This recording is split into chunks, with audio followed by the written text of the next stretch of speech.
Senhoras e senhores, bom dia. Declaro aberta a reunião da Comissão de Agricultura, Pecuária, Abastecimento e Desenvolvimento Rural da Câmara dos Deputados, com a participação dos senhores Gilberto Carvalho, ministro-chefe da Secretaria-Geral da Presidência da República, e José Eduardo Cardoso, ministro de Estado de Justiça, chegando a esta comissão, convocados para dar esclarecimentos sobre os assassinatos de produtores rurais promovidos por indígenas no Rio Grande do Sul. Esta reunião foi proposta pelos deputados Luiz Carlos Reisen, PP, Rio Grande do Sul, e Giovanni Queiroz, PDT do Pará. O ministro Gilberto Carvalho já compõe a mesa. Nos termos do artigo 221 do Regimento Interno desta Casa, informa aos parlamentares que os ministros terão um prazo de 30 minutos prorrogáveis por mais 15 pelo plenário da comissão, só podendo ser aparteados durante a prorrogação. Os autores do requerimento de convocação terão um prazo de 10 minutos para interpelar os expositores, e os parlamentares inscritos previamente poderão fazê-lo pelo prazo de 5 minutos, tendo os interpelados igual tempo para responder. Serão facultados a réplica e a réplica pelo prazo de 3 minutos. Os líderes poderão usar a palavra por 5 minutos, sem apartes, após o término dos debates. Passo a palavra ao ministro Gilberto Carvalho, chefe da Secretaria-Geral da Presidência da República, que terá o tempo de 30 minutos, prorrogáveis por mais 30, enquanto aguardamos a chegada do ministro José Eduardo Cardoso. Com a palavra, o ministro Gilberto Carvalho.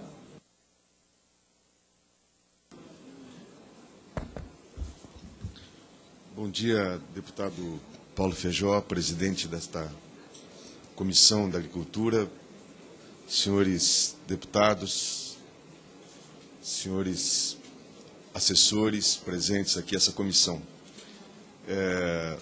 Eu quero, em primeiro lugar, agradecer a acolhida aqui na comissão.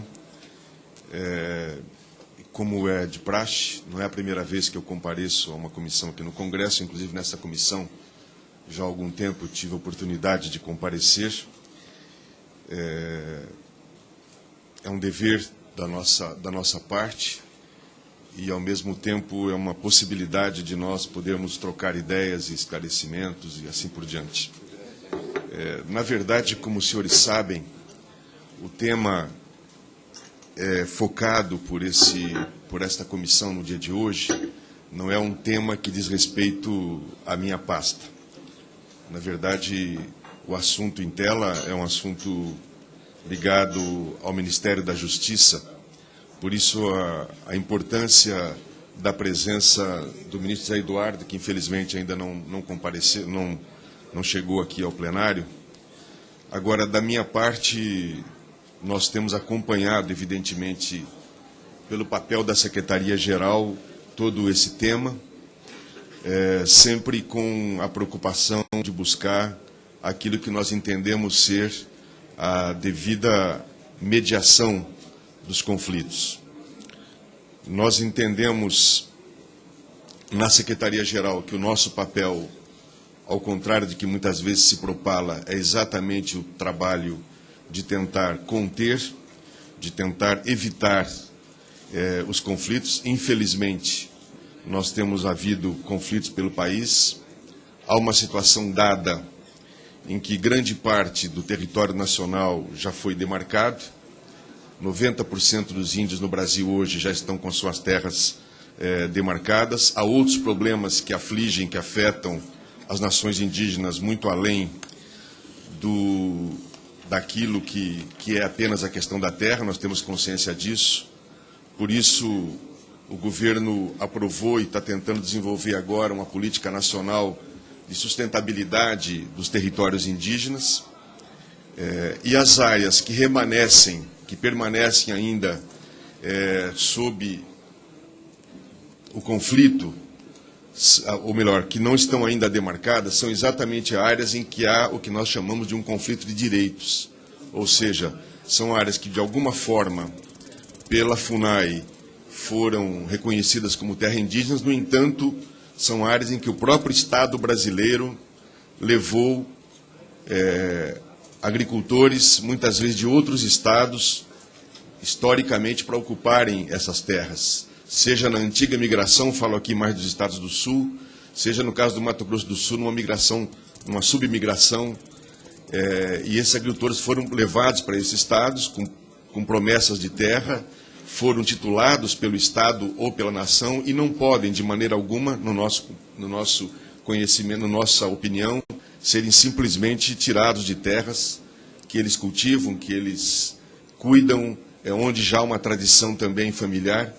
E por isso é que a prática que nós temos adotado nos últimos tempos tem sido buscar todas as formas jurídicas possíveis para que a gente, de um lado, respeite o direito ancestral à terra indígena, quando assim reconhecida oficialmente, mas, ao mesmo tempo, nós rompamos aquilo que era a prática até então, de pagar apenas as benfeitorias. E, como os senhores sabem, isso requer um novo aparato jurídico para dar conta dessa questão. Em função disso é que o ministro Zé Eduardo, depois ele vai poder explicar isso de maneira mais adequada, tem feito um esforço que começa agora a dar seus frutos no Mato Grosso do Sul, no caso da Fazenda Buritis, onde nós encontramos uma saída jurídica de um acordo nos autos e esperamos ainda nesse mês ter resolvida aquela questão com uma indenização daquela terra de Buritis. A mesma coisa se tenta fazer no Rio Grande do Sul, em Santa Catarina. O ministro poderá, porque ele é que tem feito essas mediações, poderá dar mais detalhes, porque nós entendemos que essa negociação, essa mediação, embora contestada por um e por outro lado, é o único caminho possível. Há casos em que se faz a possibilidade de uma revisão, como é o caso de Mato Preto, no Rio Grande do Sul. Outros casos ainda são muito mais complexos, mais difíceis. Temos o caso dificílimo da Bahia, onde está em jogo, inclusive, a questão da identidade ou não indígena. Isso é uma polêmica duríssima, como nós temos visto nos últimos dias, tanto que há uma GLO lá, há uma ocupação do Exército na região para evitar o conflito, é isso que nós estamos tentando evitar, e teremos que encontrar uma saída para esse caso. Eu só queria lembrar que, no caso do Mato Grosso do Sul, até hoje, foram demarcadas 2,28% das terras do Estado. E o máximo que se poderá chegar é mais 1%. Só para a gente ter um pouco noção dos números também. No Rio Grande do Sul, até hoje, foram demarcadas 0,39% das terras. E o máximo que se poderá chegar é 1,5%, 2% no máximo, não passará disso, com todas as reivindicações estabelecidas. E no caso de Santa Catarina, tem 0,87% do território demarcado como área indígena e poderá chegar no máximo também a 2% se forem todas as terras demarcadas. Então não se trata tanto de grandes extensões de terra que venham a prejudicar a agricultura nacional, não é essa a questão. Não está isso em jogo, não há nenhuma ameaça, digamos, de tomada de grandes terras da agricultura nacional. O que está, sim, em conflito é que, embora sejam terras pequenas e percentualmente muito pouco representativas, são áreas que justamente estão em conflito em função daquilo que eu acabei de explicitar aqui.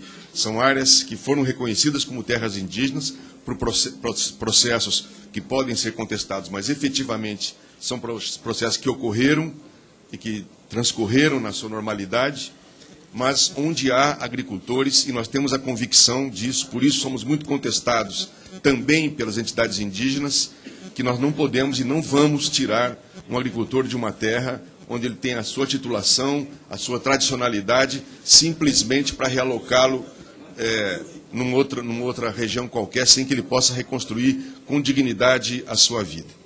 Então, Desculpe, ministro, mas o senhor não falou de Minas Gerais. Ministro, por gentileza. Ministro, por gentileza. O senhor não falou do estado de Minas Gerais. Desculpa a interpelação, mas o senhor falou várias vezes Rio Grande do Sul, Mato Grosso. Minas Gerais o senhor não mencionou.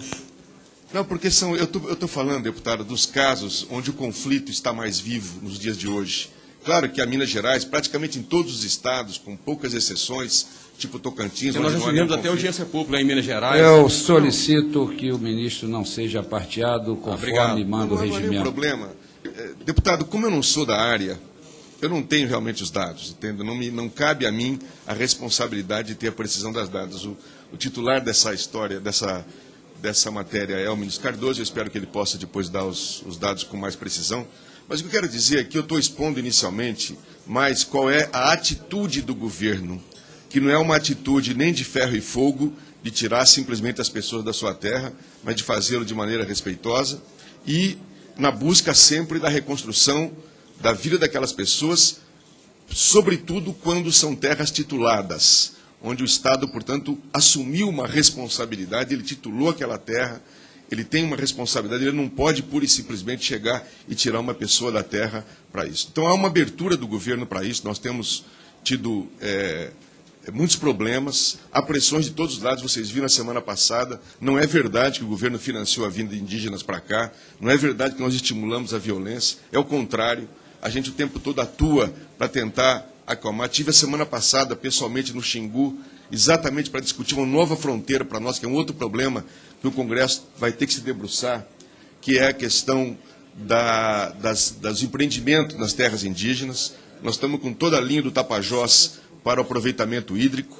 A Convenção 69 da OIT determina que nós fazemos uma consulta, essa consulta não tem capacidade de veto, ela não tem poder decisório, mas ela é uma consulta respeitosa, nós estamos fazendo, e aí gera-se um novo conflito, porque há muitas áreas e muitas entidades que se opõem a esses projetos, nós estamos fazendo um diálogo difícil com esses projetos. Eu já fui particularmente processado pelos caciques de uma tribo, no caso dos Mundurucus, por achar que nós estamos fazendo uma intromissão indevida na área deles. Então, só para o senhor ter noção de que não se trata de uma irresponsabilidade ou de uma tentativa, como às vezes se pensa, de agudizar o conflito. Seria uma loucura da nossa parte. A nossa atuação tem sempre sido na busca de uma mediação. É o tipo do assunto que, se fosse fácil, já estava resolvido.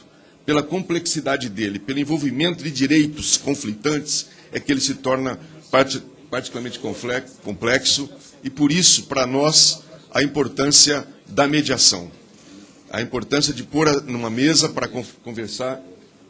Pois não, Zé chegou. Bem, queremos chamar para compor a mesa o ilustríssimo ministro Zé Eduardo Cardoso. Não, deixa aqui. Zé ministro. Gilberto. Desculpa.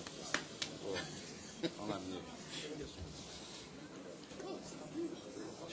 Continua com a palavra o ministro. Eu quero concluir, de fato eu não quero fazer uma grande exposição, eu só quero concluir para marcar a postura do governo, que é importante que os senhores saibam qual é a intenção, quais são os objetivos que nos norteiam nesse assunto. É o cumprimento da lei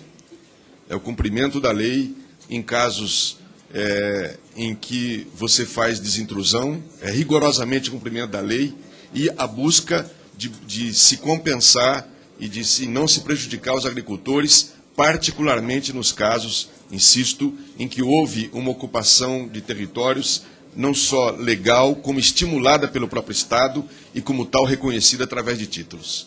É isso que eu tinha a dizer, senhor presidente, inicialmente, me colocando à disposição para o debate. Muito obrigado, ministro. Com a palavra o senhor ministro Zé Eduardo Cardoso, ministro do Estado da Justiça, pelo prazo de 30 minutos, prorrogáveis por mais 15. Inicialmente, eu quero saudar Sua Excelência, deputado Paulo Feijó, que preside essa sessão, saudar todos os senhores deputados e senhoras deputadas, cumprimentar meu colega de ministério, companheiro de todas as jornadas, ministro Gilberto Carvalho, e primeiro dizer que é com imensa satisfação que, mais uma vez, compareço a esta comissão. Eu tenho, por diversas vezes, aqui comparecido. Em meu lugar, entendo que é um dever do Poder Executivo sempre prestar as informações quando solicitadas pelo Parlamento.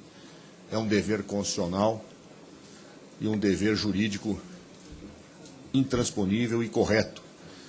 E é a razão pela qual sempre agradeço as oportunidades de poder estar nesse Parlamento. Além do que, tendo sido membro desta casa por 8 anos, é sempre um prazer rever amigos antigos de jornada, com quem tive a oportunidade de travar debates parlamentares ao longo desse período e sempre ter uma situação em que pese possam ter ocorrido divergências, a amizade sempre nos uniu, o respeito sempre esteve presente. Então, agradeço, repito, a possibilidade de estar aqui com os senhores e com as senhoras deputados. O objeto desta convocação se prende a uma questão importante, que é relativamente aos conflitos que envolvem as terras indígenas no estado do Rio Grande do Sul. É importante situar algo que todos nós já, por diversas vezes, debatemos e dialogamos.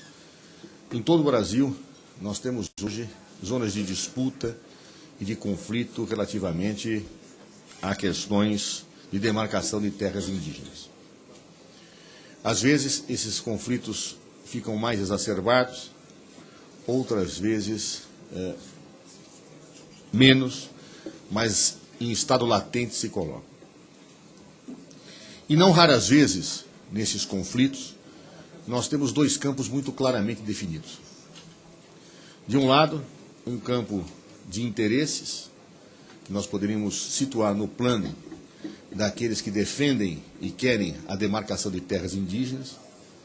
Como todos os senhores sabem, a Constituição Federal é clara na perspectiva de afirmar que as terras tradicionalmente ocupadas pelos povos indígenas devem ser demarcadas pela União.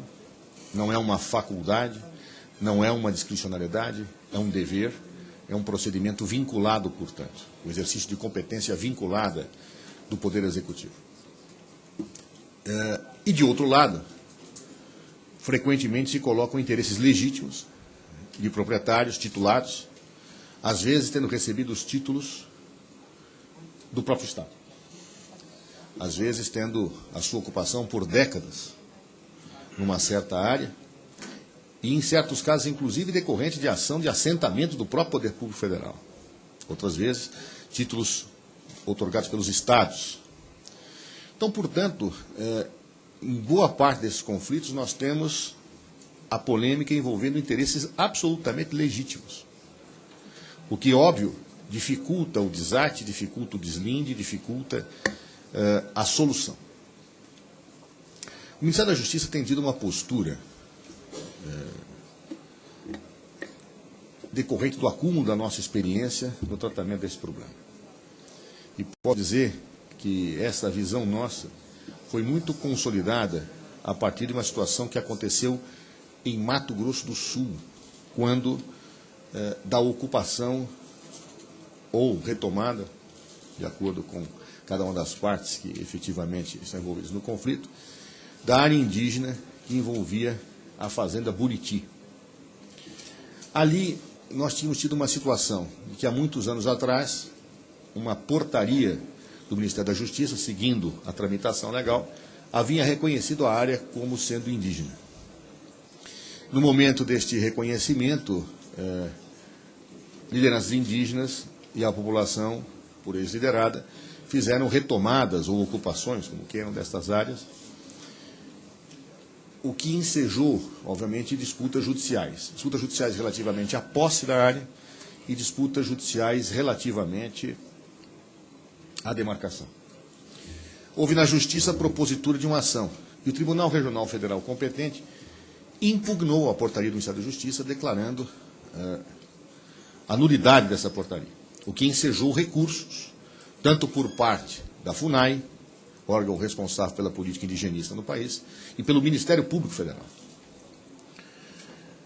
Como esses recursos não levavam ao trânsito em julgado da sentença, e como esses recursos eles não tinham efeito suspensivo, isso é, de suspender a decisão judicial, os proprietários pediram a reintegração de posse dessa área.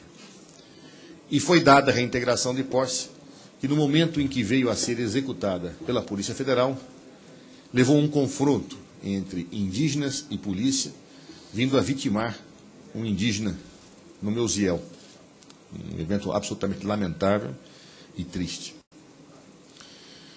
A partir desse momento, e refletindo sobre tudo o que acontecia no país, um conjunto de processos de demarcação em curso, algumas portarias sendo baixadas, inclusive por ordem judicial, quando nós estávamos estudando, outras por decisão administrativa, avaliando-se que era realmente correto o laudo antropológico, outras, o Ministério da Justiça mandando a FUNAI que complementasse estudos, mas sempre um conflito latente, permanente, em vários estados, e consultando o que aconteceu em outros países do mundo que envolviam problemas na área indígena, nos pareceu muito claro que faltava um componente nesses processos de demarcação, que é o componente da mediação.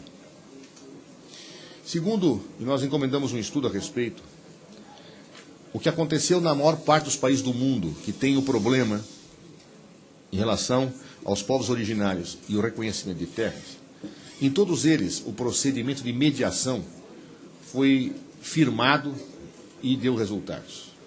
Situações nos Estados Unidos, situações na Austrália, situações na África, em várias situações do mundo a mediação foi introduzida. E nos pareceu, naquele momento, tomando como piloto o caso da Fazenda Buriti, que o melhor caminho seria fazer a mediação. Eu me envolvi pessoalmente nesse procedimento, na busca da mediação. E iniciamos, na Buriti, aquilo que nós convencionamos chamar de mesas de diálogo. O nome foi escolhido com algum cuidado, porque as duas partes envolvidas, normalmente, costumam dizer que direitos não se negociam. E, de fato, quem tem direito não negocia. Mas arbitramento decorrente de mediação é algo que existe na solução de conflitos em todo o mundo. E mesmo os processualistas que cuidam da tramitação de processos judiciais do ponto de vista da reflexão científica, hoje recomendam que antes de uma lide, antes de uma questão ser levada ao Poder Judiciário, melhor será que se tente compor as partes através da mediação, onde ninguém abre mão de direitos, mas se faz ajuste dos limites desses direitos. Nós iniciamos fazendo na Fazenda Buriti uma mediação. Não foi simples, eu me envolvi muito nesse procedimento, porque achava que ele poderia ser um piloto para o Brasil. E posso dizer aos senhores que nós avançamos muito. Estamos perto de um entendimento. Um entendimento que seria impossível se a questão fosse levada pelo Judiciário e arrastada por anos. Há ações do Judiciário que demoram décadas. Cito como exemplo a situação dos Pataxó Ranranran no sul da Bahia, que por muitas décadas esteve sob o julgamento do Supremo Tribunal Federal, e só há 2 anos atrás houve a decisão de que a terra era indígena. Ora, manter um conflito por 32 anos, como lembra o nobre deputado aqui, é algo perverso, com proprietários que têm suas propriedades valorizadas, com indígenas que esperam ocupar suas áreas, e, levado à justiça, outra saída não há, que não seja aguardar a prestação jurisdicional final do Estado. Se nós conseguirmos evitar isso e fazer equacionamentos, mediações, entendimentos, além de conseguirmos resolver definitivamente o processo, eu levo a paz social, eu levo a garantia dos direitos dos envolvidos dentro de uma situação que pode não ser a melhor para as duas partes, mas acaba sendo boa ao final do procedimento. Na Fazenda Buriti nós estamos, por exemplo, já em fase final. Houve uma proposta, uma autorização para que nós negociássemos a aquisição da Fazenda Buriti, negociamos com o Ministério Público, em princípio, está concordando com esta possibilidade de acordo. Fizemos uma avaliação das benfeitorias e da propriedade. Praticamente todos os proprietários concordam em receber uma indenização pelas terras, situação diferente de que aconteceria se houvesse a decisão final do Judiciário reconhecendo que a terra é indígena, porque aí o proprietário só recebe a benfeitoria, não recebe o valor da indenização. Estamos em entendimento com o Estado do Mato Grosso do Sul para fazermos a passagem desse dinheiro do governo federal, e a fase agora é apenas de valores. Estamos discutindo os valores das benfeitorias, estamos discutindo os valores da terra. Os proprietários acham que o valor é maior, o INCRA está avaliando, apreciando o contralaudo feito. As benfeitorias, há uma discussão. Faremos a semana que vem uma rodada para apresentação dos estudos que foram feitos acerca desse valor. E tenho muita expectativa que nós faremos um acordo com o beneplácito do Ministério Público. Conversamos extraoficialmente com o próprio Tribunal Regional Federal, que desde que exista acordo com o Ministério Público, está disposto a homologar judicialmente o acordo, e aí nós estaremos dando um exemplo de como podem funcionar as mesas de diálogo. A partir dessa experiência, nós começamos a fazer isto no Brasil inteiro. E eu tenho me envolvido pessoalmente nesta possibilidade, em que pese o Ministério da Justiça seja um ministério que tenha um sem número de atividades. Mas em alguns estados, como na Bahia, como em Santa Catarina e como aqui mesmo em Brasília, em algumas rodadas, eu tenho dedicado minha agenda o dia inteiro para dialogar sobre essas questões. Em Santa Catarina, nós fizemos, com o apoio do governador Colombo, uma mesa de dia inteiro em que eu e ele estivemos presentes e avançamos muito. 3 áreas discutidas avançaram muito. Uma já viabilizou a autorização para início da obra de Morro dos Cavalos, a partir de um acordo em que o Ministério Público, no primeiro momento, não concordava, mas conseguimos dialogar e fazer um acordo provisório em que os índios irão para uma parte da terra de proprietários que concordam em sair recebendo uma indenização e, embora provisório, nós acertamos algo que trabalhava há anos, a abertura de uma estrada tão importante para o estado de Santa Catarina como o Morro dos Cavalos, né? Fruto da mesa de diálogo, onde o governador Colombo teve um papel muito importante, como tem também em outras áreas, como em todo o Imbu, em Santa Catarina, que estamos praticamente viabilizando também um acordo. Agora temos que fazer a avaliação da área, os proprietários querem receber uma indenização. Como também numa outra área que temos, em que o acordo não é definitivo, mas foi feito um acordo provisório. O Ministério Público concordou, o Estado desapropria uma área para colocar os índios provisoriamente, os proprietários permanecem na terra, o governo federal se compromete em dar uma infraestrutura para o assentamento provisório dos índios nesta terra, e, ao final, a justiça decidirá, mas se aguardará durante anos pacificamente, já que os índios terão uma terra para poder viver. Se a justiça disser que a área é indígena, os indígenas irão para lá, o governo assume a responsabilidade de pagar uma indenização, inclusive para os proprietários disto, e se os indígenas perderem, eles ficarão naquela terra e será transformada numa reserva indígena, ou seja, uma outra variante de acordo. E, finalmente, eu faço toda essa análise para chegar ao ponto da convocação, que é o Rio Grande do Sul. O Rio Grande do Sul, nós tivemos uma grande dificuldade de iniciar as mesas naquele estado. Quero dizer aos senhores, como temos hoje na Bahia. Na Bahia eu não consegui iniciar as mesas, porque há uma recusa das partes de sentarem juntas. Eu promovi reuniões separadas na Bahia e no Rio Grande do Sul, para ver se conseguíamos sentar juntos, para ver o início do diálogo. Tínhamos uma grande dificuldade para fazer isto. Grande dificuldade. Tivemos um apoio do Ministério Público, Dr. Rodrigo Janot, incentivando esse procedimento de mediações, dialogando com o Ministério Público, até que, finalmente, após uma reunião com indígenas no Ministério da Justiça do Rio Grande do Sul, nós tivemos a concordância deles em sentarem na mesa. Os proprietários, pequenos produtores, já tinham dado esta concordância. E nós resolvemos marcar essas mesas de negociação. Na data marcada para a mesa de diálogo do Rio Grande do Sul, infelizmente, nós entramos num processo de greve da Polícia Militar na Bahia, e eu não pude ir na data prevista.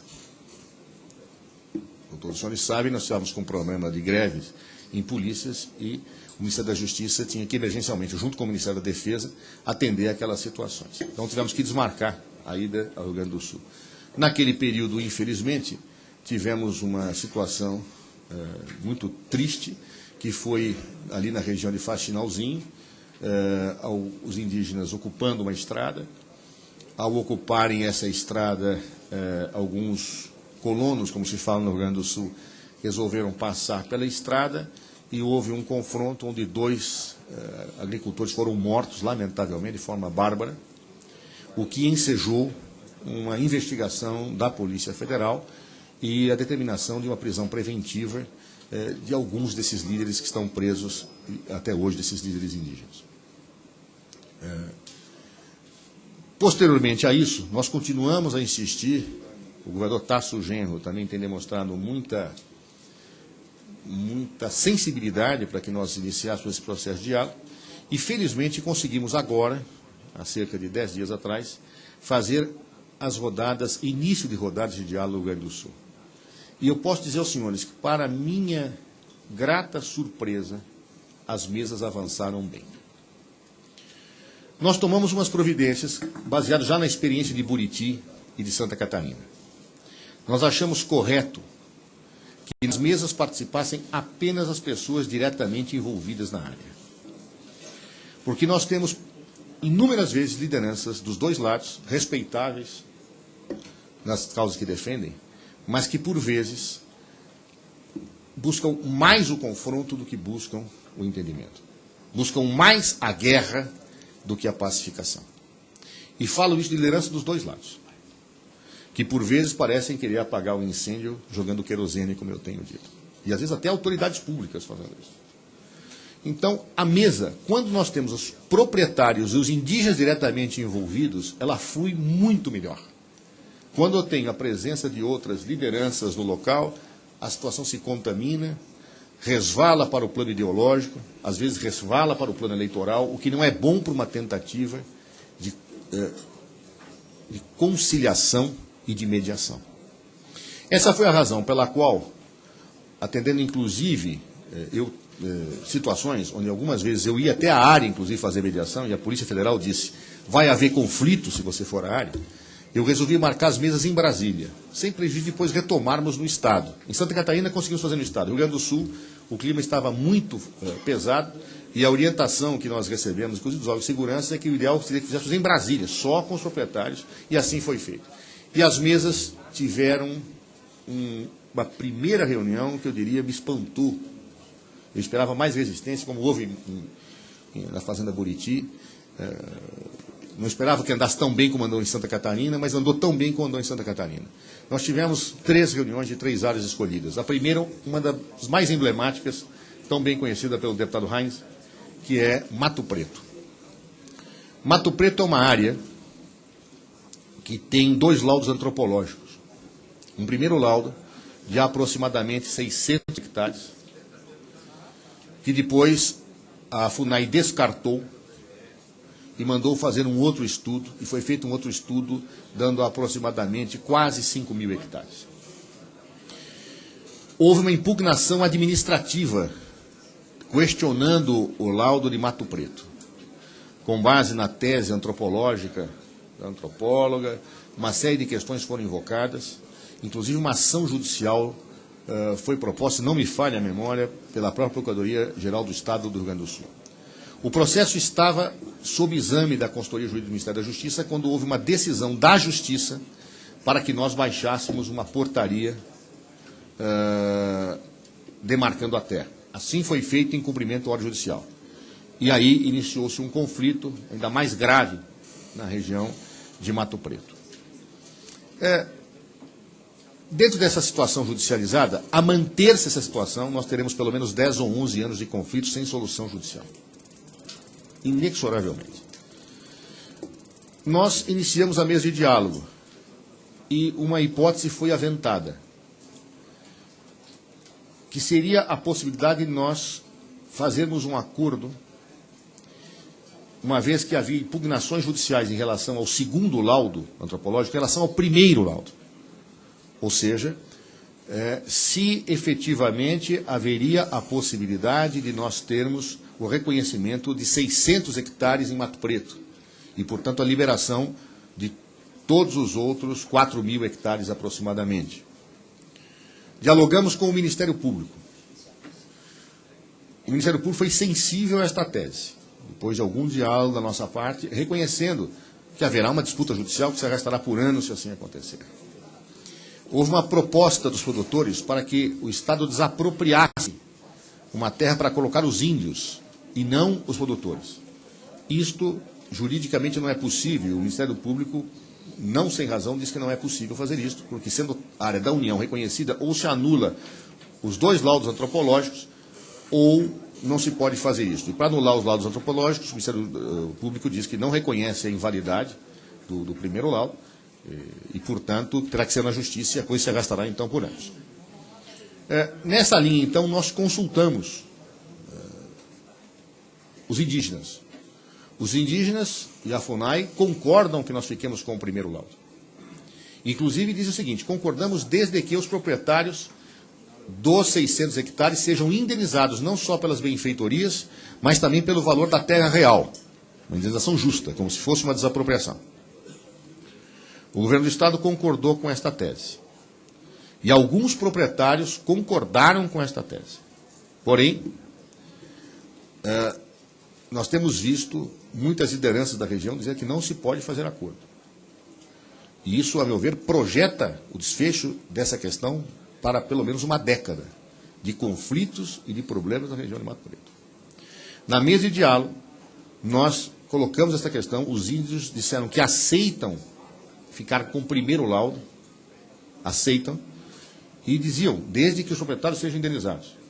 Nós dissemos que faríamos o levantamento e propusemos aos proprietários que nós iniciaríamos fazer um levantamento das benfeitorias e da terra para que pudéssemos ver o valor da indenização. E os proprietários ficaram de consultar os colegas para verificar como viam esta possibilidade. Nós estaremos mandando uma equipe ao Rio Grande do Sul na semana que vem para verificarmos esta questão. E nós pedimos a eles apenas a oportunidade de avaliarmos a terra para verificar quanto receberiam de indenização. E ainda fizemos o seguinte, no caso dos 600 proprietários que quiserem receber uma indenização, nós diremos quanto é. Se preferirem ter um assentamento em outra terra que o Estado desaproprie, também poderá ser feito. E garantimos aos demais proprietários que ficariam fora dos 600 hectares que não haveria mais demarcação nas suas terras, ficando reconhecido como área privada. Este é o encaminhamento que nós temos em Mato Preto. Em Passo Grande do Rio Forquilha, outra área e outra mesa, nós tivemos também uma discussão que avançou bastante. Há 3 ou 4 alternativas em discussão. A liderança indígena presente achou que era possível nós termos uma saída ou provisória ou definitiva em relação ao equacionamento. Há várias alternativas que estão sendo discutidas. E houve uma sinalização ao longo desta semana de que o processo pode ser positivo, também com indenização de proprietários. A Presidente da República já nos autorizou a discutir esta indenização, inclusive com repasse eventual de recursos para o governo do Estado, porque o Estado do Rio Grande do Sul tem na sua Constituição um dispositivo que permite a indenização por títulos expedidos pelo Estado. Eu não posso negar que nós temos problemas jurídicos e que nós estamos contornando em conjunto com o Ministério Público, porque a Constituição diz que quando a terra é indígena, você não pode indenizar a terra nua, você pode ter que indenizar só as benfeitorias. Então, isso tudo exige uma solução jurídica em que nós estamos trabalhando com o Ministério Público, estamos trabalhando com a Advocacia Geral da União e com a Consultoria Jurídica do Estado do Rio Grande do Sul, justamente para que, havendo a possibilidade de acordo, nós tenhamos a saída jurídica adequada para eventuais pagamentos de indenização. Trabalhamos, portanto, com alternativas de diálogo definitivas e com alternativas provisórias de solução. Em síntese, o Ministério da Justiça tem no Rio Grande do Sul a mesma postura que tem tido no Brasil. Nós não queremos o acirramento do conflito. Nós queremos a mediação. É possível fazer no Brasil como foi feito em outros países do mundo, encontrando saídas, encontrando alternativas para que nós possamos ter a paz e a solução, ajustando direitos. Tenho visto lideranças indígenas e lideranças dos produtores contrários às mesas de diálogo. Recebi lideranças indígenas a semana passada, que inclusive cercaram o Ministério da Justiça, me acusando de ter uma postura pró-agricultores, que diziam ser contra a mesa de diálogo. Contra. Eu disse claramente a eles, textualmente a eles, isto é um erro. É um erro porque quando o ministro da Justiça baixa um ato administrativo, ele inexoravelmente será impugnado no judiciário. E se ele não baixa, haverá as ações para que ele baixe esse ato. É impossível evitar a judicialização em áreas de conflito. E não tentar ao limite da possibilidade da mediação é um erro. Um erro para a população, um erro para a sociedade, um erro justamente porque através da mediação nós podemos conseguir agora, em poucos meses, um resultado que se arrastará em conflito durante anos. Não há hipótese dessas questões saírem da justiça. Se há ato administrativo, se impugna o ato administrativo. Se não há, se entra com a ação para que seja baixado. E será sempre levado ao judiciário, é inexorável, é inevitável. Isso tem levado ao conflito para todo o Brasil. E as ações demoram décadas para serem resolvidas. A mediação é a única alternativa. E por isso, disse aos indígenas, eu, enquanto ministro, investirei ao meu limite na busca da mediação. Se não for possível, toma uma decisão.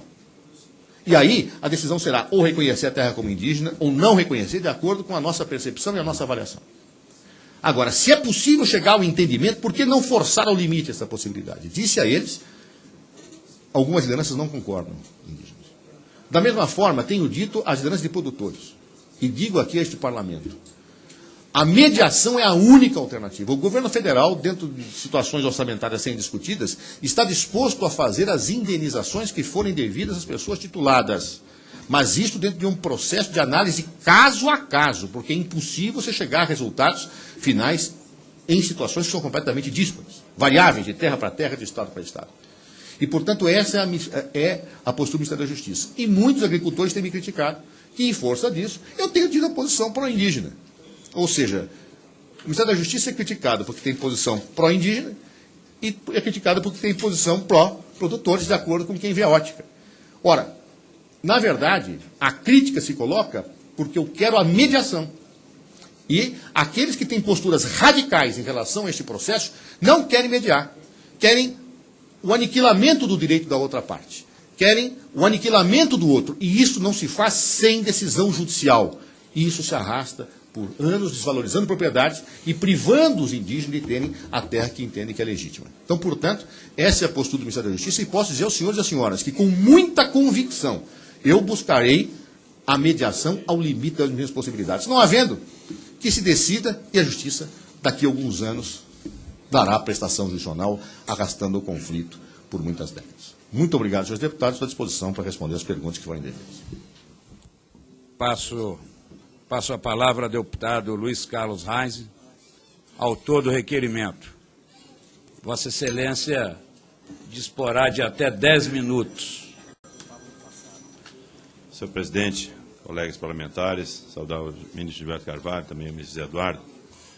E a situação, pelo que fala primeiro o ministro Gilberto Carvalho, eu vi suas palavras, que não vai afetar o agronegócio. O que é 0,39% do Rio Grande do Sul passar para 1,5%? O senhor está falando em 200 mil hectares, 200 mil hectares que deve ter mais de 10 mil famílias em cima, que serão expulsas das propriedades, ok? Se não fosse assim, a pressão que nós conseguimos fazer ao longo desse tempo, nós não chegaríamos no que está sendo feito. O que nós estamos fazendo com o senhor hoje, pela segunda vez, com outros ministros, o próprio Zé Eduardo já esteve conosco aqui. Então, essa é uma questão. Entendam isso. A desvalorização, pega o caso do Mato Grosso do Sul, lá em região de Sidrolândia, pega o caso aqui do Mato Preto, pega o Passo Grande, qualquer lugar, as terras não valem mais nada na volta, em função de que o próprio governo está fazendo essa pressão. Então, a desvalorização, a Sidrolândia, uma região produtora de soja, de boi, de milho, enfim, as terras estão desvalorizadíssimas. Rio Grande do Sul, vai em Sananduva, onde está aqui, vai ali em Getúlio Vargas, qualquer lugar, vai em Faxinalzinho, ninguém mais quer isso, entendeu? Então, vocês estão semeando justamente a discórdia em cima de, é uma pequena área, o que quer dizer? 2 e pouco do Mato Grosso do Sul, vou passar para 4%, sim, não é nada, mas tem gente em cima. Esse é o primeiro processo aqui. Ministro Zé Eduardo, eu gostaria ali, faz favor, entrega para o ministro Zé Eduardo ali, para o ministro Gilberto Carvalho. Em cima dessas mortes, aqui, ó, faz favor ali. Por último, do Anderson e do Alcemar, que nós estamos falando, e simboliza, nesse caso, o deputado Giovanni subscreveu comigo, e cada colega vai falar da Bahia, vai falar do Mato Grosso do Sul, vai falar de qualquer estado, os problemas que eles estão enfrentando. Estas são as mortes do Rio Grande do Sul. Tem 9 mortes do Rio Grande do Sul. É gota d'água. E a responsabilidade é do ministro Gilberto Carvalho e sua, ministro Eduardo Cardoso, em cima deste e de tantos outros casos. No Mato Grosso do Sul é mais de 40, 30, sei lá quantos que são. O Zé vai falar da Bahia, cada um vai falar do seu estado, os mortes que já ocorreram aqui em cima desse assunto aqui. Esse caso, ministro Eduardo, especificamente, Vossa Excelência fez uma ata com eles. Vossa Excelência explicou que teve que ir na Bahia, problema não sei o quê, mas disse que dia 5 ou no mais tardar dia 12 o senhor teria lá. Certo? Foi uma ata que o senhor fez com os índios, né, no dia 19 de março. Vou lá no dia 5, o que eles ficam esperando? Esperando que vai resolver o assunto. Foi falha, e nesse dia aqui, 28 de 4, eles resolveram fazer justiça com as próprias mãos. Deputado, Luiz Carlos, eu estou vendo aí alguns deputados em pé. Pediria a compreensão aí de alguns assessores para que pudessem dar assento a esses parlamentares que compõem essa comissão. Ok. Ministro Eduardo, aqui não sou eu que estou falando, não é a entidade que está falando, aqui está falando um índio. O índio Caigangue Valério de Oliveira. Então, é por isso que os índios estão ali. Estão preocupados, estão ali há 12 anos, passando para 13 anos, que nós não temos aqui na área do Canndói, não sabemos nenhuma definição e não sabemos nem o pé, certamente, que está portaria há 2 anos lá na mesa do ministro. Ele não deu nem retorno feito o que tinha de fazer uma posição lagada. Por isso estão tomando as providências. É o índio que está falando. Não somos nós que estamos atacando, ministro. Os índios. Agora, quem fez isso, ministro Gilberto Carvalho? A orquestração do governo do presidente Lula e da presidenta Dilma. Ao longo de 12 anos, não sou eu que estou dizendo, são os índios que estão dizendo, alguém colocou lá. Não, o Rio Grande do Sul é 0,39, pode passar para 1, para 1,5, não é nada. Qualquer estado, quanto é que vai aumentar? 50, 100, 200, 1 milhão, 2, qualquer coisa. E aí, ministro Eduardo, a interpretação, a terra ocupada, não é ocupada, ministro. Ninguém ocupava essas terras. No Rio Grande do Sul, estão 150 anos, 170 anos, os então em cima. Vai lá na Minas Gerais, é 300, 400 anos. Qualquer estado. Vocês estão mexendo onde tem gente em cima. Essa é a situação objetiva do caso. Nós queremos resolver esta casa. Vossa Excelência, ministro Eduardo, esteve aqui, o advogado-geral da União, Luiz Adams, disse para nós, vamos regulamentar o artigo 231. O saudoso deputado Homero fez um projeto de lei, o deputado Moreira mesmo é o relator da matéria, está com a matéria pronta para votar, desde o ano passado. Vossa Excelência disse, vamos fazer uma reunião, vamos fazer não sei o quê. Nunca aconteceu para poder acertar. Se o texto nosso não serve, que texto é que serve? Não tem interesse em resolver. Deputado Osmar, aí nós vamos fazer a PEC 215, botamos lá. Até hoje a coisa não anda. Todas as reuniões que fizemos, os índios não vão, a FUNAI não vai, alguém manda que não vá. Não interessa resolver o assunto. É só enrolação. Essa é uma questão que nós temos que resolver. O Supremo decide uma posição, ministro. Tá a decisão do caso Raposa Serra do Sol. Sai a portaria 303. Lá em 2009 sai a decisão. Pela pressão que esse grupo aqui fez e outros mais, outras entidades fizeram, sai a portaria 303 em 2012.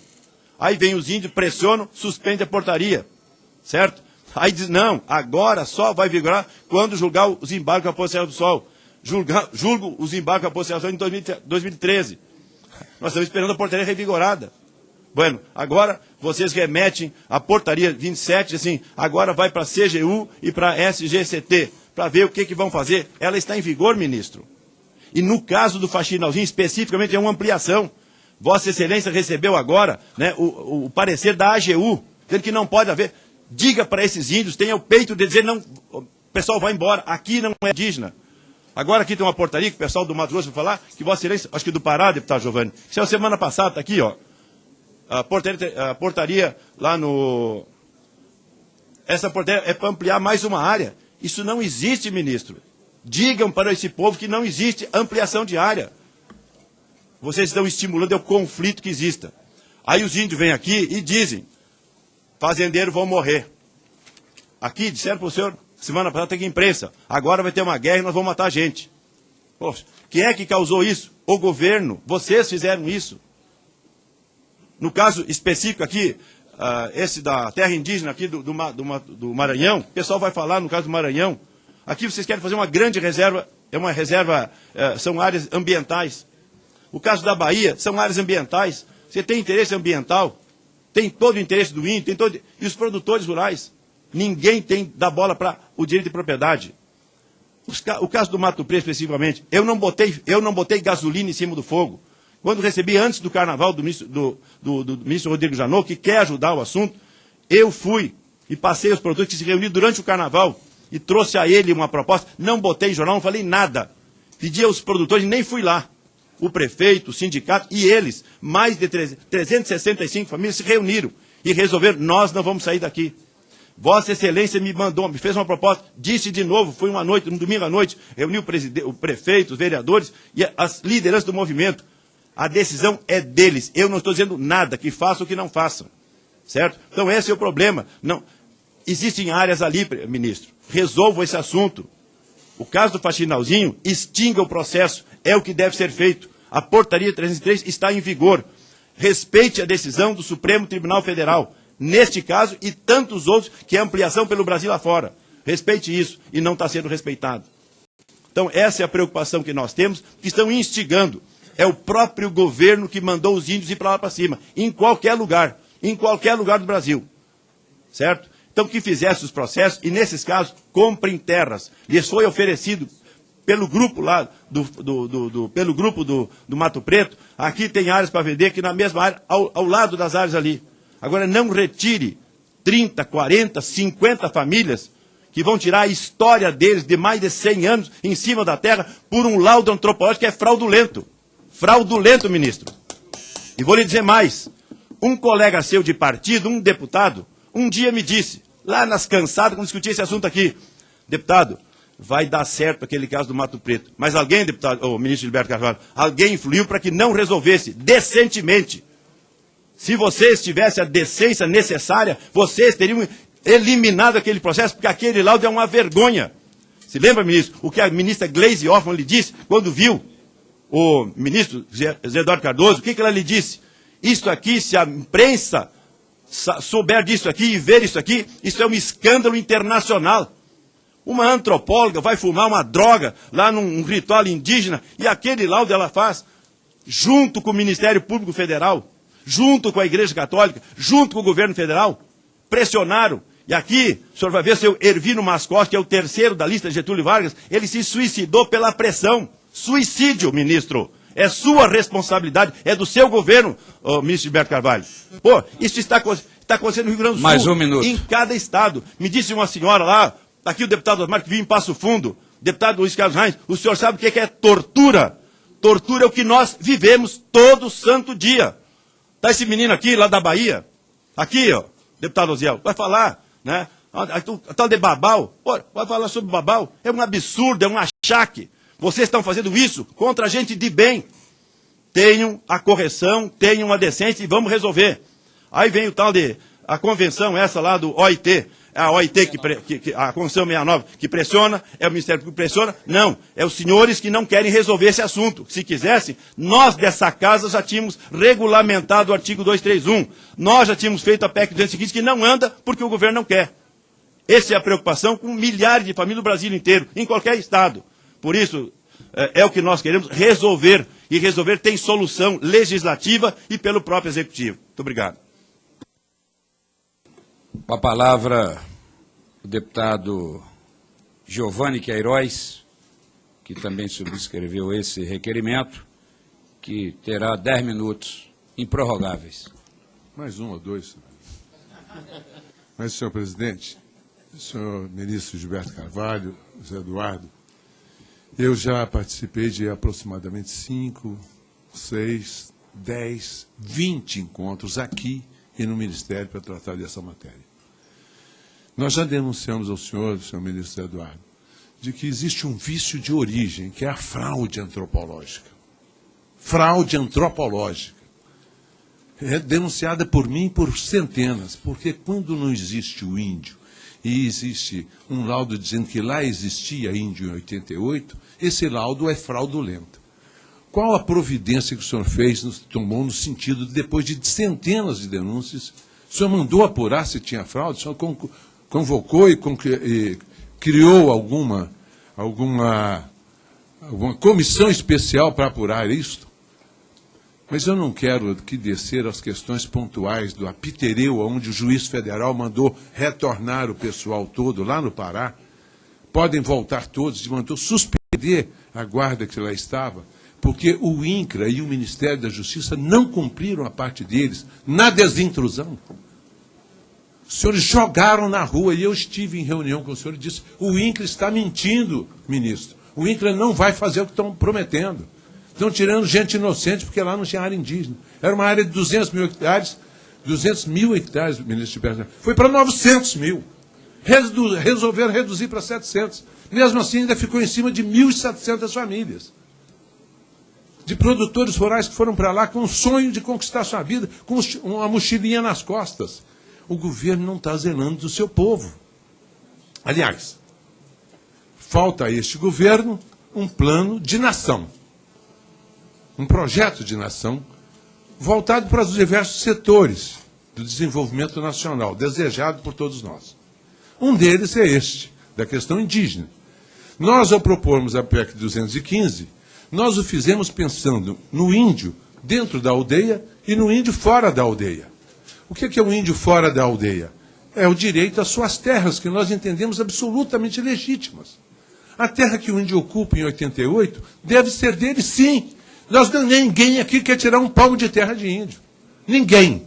Só não queremos ceder aquilo que já é do cidadão, assentados, às vezes, colonos assentados pelo INCRA, ou outros que, na colonização natural deste país, que é da ocupação natural, espontânea do cidadão, porque o Estado nunca vai à frente, é um Estado omisso, alienado, acovardado, incompetente, que é o que nós convivemos hoje também, não deu solução. Tem um deputado amigo nosso aqui, do Rio Grande do Sul, que usa uma expressão muito própria para tudo isso. Ele diz: o Estado, na mão grande, assalta o cidadão, lhe tirando a terra, a comida, o direito de viver, e os seus direitos como um todo. Alceu Moreira, ele usa essa expressão com muita propriedade. É o que o Estado brasileiro está fazendo com o cidadão por esse país todo. Não deveria ter conflito na Bahia nem no Pará, muito menos no Rio Grande do Sul. Basta respeitar as terras que ele ocupam. Mas o senhor ainda continua acreditando nos cretinos que falsificam documentos e que levam a este conflito, que não deveria existir. Mas definido fora da aldeia, nós temos que definir o dentro da aldeia. Nós queremos o índio recluso à sua área de terra, escravo da mata, onde ele não pode nem produzir. Nós queremos que ele volte à condição de viver nas cavernas, nas casernas de antigamente. Nós não queremos que ele venha participar do processo social, avançar na condição de vida mais decente. É isso, ministro Gilberto, nós precisamos definir isso. A PEC 215 se propõe a avançar, além de definir questão de área indígena, definir também o que nós desejamos aos índios. Eu acho que eles devem ser integrados à sociedade, à civilização. Eu acho que eles não têm porquê saberem que vão morrer com média de 52 anos de idade. Eles já podem viver 72 como nós, brancos, civilizados, não índios, podemos viver. Nós achamos que eles podem ter a universidade, como muitos já têm, a oportunidade da universidade. Nós queremos discutir isso com os senhores, com o governo, que não quer discutir. O governo não fomenta, o ministro Gilberto Carvalho, o conflito. Por omissão, por negligência, tem fomentado, de forma indireta. Se não faz diretamente, o faz por omissão, por negligência ou por incompetência, mas tem feito. É o que está ocorrendo. Agora mesmo, desrespeitando a lei, criaram mais uma aldeia indígena lá perto de Altamira. Olha aqui. A Paquissamba, que era 4 mil, vai para 15 mil. Tinham 27 famílias lá, agora dividiram em 4 aldeias. Pois é, mas aquilo lá, que condicionante de Belmonte? Isso é acerto de governo. Dividir a aldeia em 4. E aí tem que aumentar em cima de colono que está lá há 40 anos. Por quê? É o governo que está acertando. É a FUNAI que está defendendo, que acha, não, que divida sim, por que não? Porque entrou uma grana, entrou dinheiro, aí romperam entre si, criaram 4 aldeias, cada uma com 4 famílias, 6, uma com 9, uma com 4 famílias, e assim por diante, são aldeias diferentes. Tem que dar terra. Como se a terra fizesse com que o índio fosse ter uma vida decente. E não é a terra que põe eles com vida decente. É informação, é instrução, não é? É orientação de procedimentos que possa elevar a qualidade de vida desse povo. E é isso que nós precisamos imediatamente socorrer. Esses índios que às vezes saem gritando uau, uau, uau, uau, uau, uau, tá certo? Sem saber o que significa uau, uau, uau. É um protesto? É um protesto contra o quê? Eu tive a oportunidade nessas audiências públicas da PEC 215, lá em Marabá, estavam aproximadamente uns 80 índios lá dentro, comandados por um índio que é vereador na cidade de Marabá. E eles entraram assim, contra a PEC 215, contra a PEC, cada índio entrou com aquilo. Nenhum deles soube dizer no mérito o que significa a PEC 215, nenhum deles, mas foram orientados pelo CIMI e pela FUNAI, que lá estavam. Não estavam no plenário, não ocuparam o microfone. Os caiapós já entraram, perfeito, fazendo o seu barulho de passo, sentaram e depois um deles disse, nós queremos saber o que é a PEC 215. Nós não sabemos, não foi conversado com o índio, não foi conversado com o guerreiro. Conclusão, eles não sabem o que é a PEC 215. A PEC 215 só visa disciplinar a questão da relação entre povos deste país. Nós só queremos isso, mais nada. E o governo sempre omisso, alienado, dificultando. Perfeito? A FUNAI não comparece, não participa. As instituições CIMI existe há 40 anos. Publicaram agora um livro grosso de mais ou menos umas 600 páginas, uma maravilha de livro. Só não disseram o que fizeram pelos índios até hoje. Fizeram nada. São os porcalhões. Essa expressão, o adjetivo apropriado para esse pessoal que vive apenas... Nem os converteram à religião católica. Nada. Nem para acreditar em Deus. Acho que nem eles acreditam em Deus, então não tem jeito. Mas então, eu quero dizer a Vossa Excelência que esse conflito, que já estou cansado de ir aqui enfrentar, na defesa de colonos legítimos, ocupantes legítimos de terras pelo Brasil afora, particularmente do meu Pará, que deveriam receber um troféu pela coragem de ir ao encontro nas dificuldades, mas com o sonho de realizar a sua vida e melhorar a sua qualidade de vida, para lá vão. E, lamentavelmente, vem o governo, na mão grande, como diz o nobre colega, e tira dele o sonho. Rouba dele o direito de produzir. Rouba dele o direito à terra, pela posse legítima que ocupa há 20, 30 anos. Isso não pode, ministro. Agora, cabe ao Ministério colocar um freio nisso. Onde é que está a normativa 303? Decisão do Supremo, para que estanque tudo isso e que se reveja. Porque não temos que rever. Nós temos que ter um marco regulatório que é 88 e a ele nos remetermos. De lá para cá, fazermos a justiça que tem que ser feita. Esse é o nosso entendimento. Por isso nós estamos aqui preocupados. Um minuto, senhor presidente. Eu não vou prorrogar de mais de um minuto, não. Eu acho que eu já desabafei. O desabafo é a indignação por aqueles que sofrem nas regiões mais distantes desse país. Seja da Bahia, seja do Maranhão, do deputado Everton Rocha, que hoje lançou aqui uma frente parlamentar com o objetivo de discutir essas questões.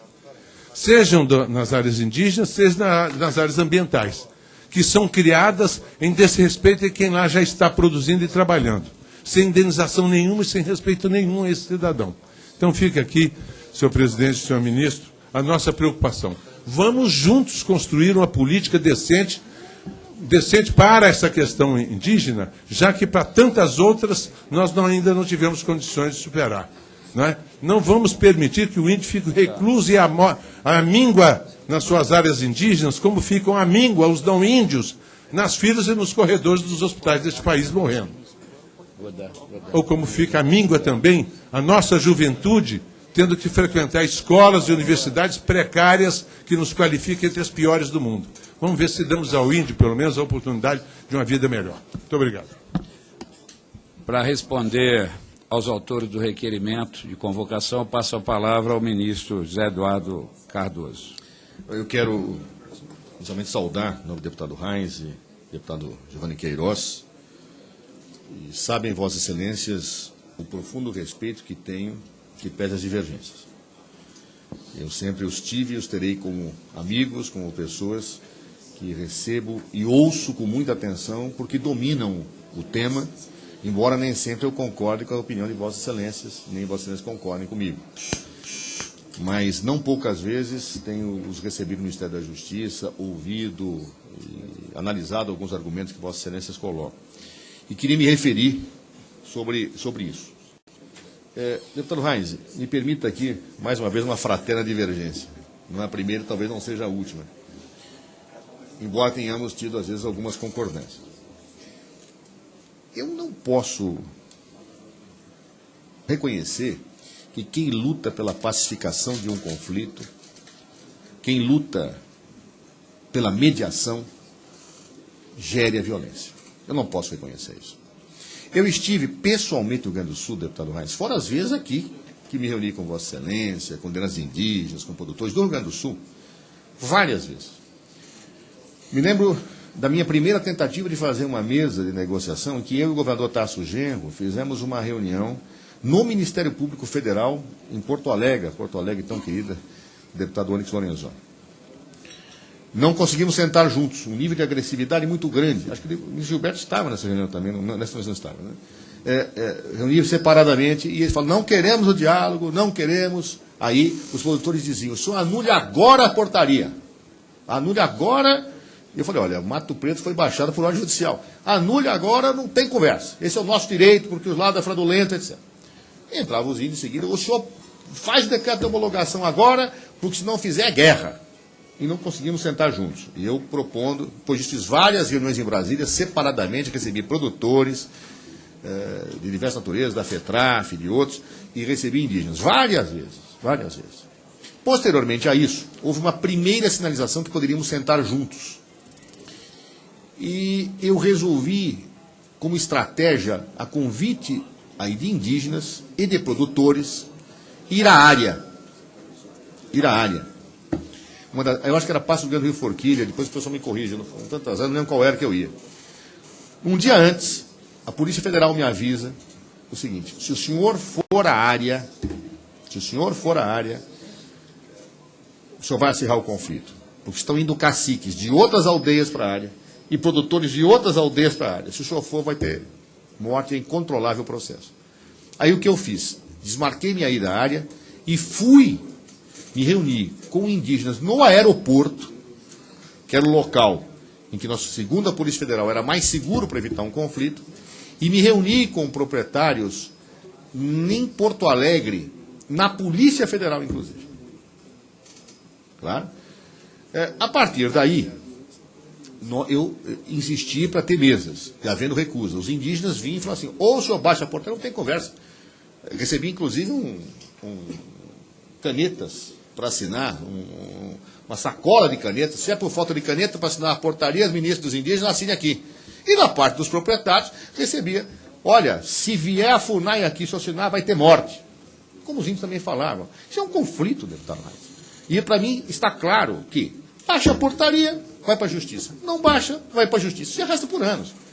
E para mim é muito simples, baixar ou não baixar. Eu estou me empenhando pessoalmente, e aqui até não está aqui, eu louvo o testemunho de um deputado, querido deputado amigo nosso, o deputado Espírito Amin, que ele, embora defendendo contrário à demarcação de terras indígenas, na reunião que tivemos em Santa Catarina, com a Bela Colombo, ele disse que nunca tinha visto o ministro do Estado perder o dia inteiro numa rodada de negociações como tinha sido feito, e nos cumprimentou.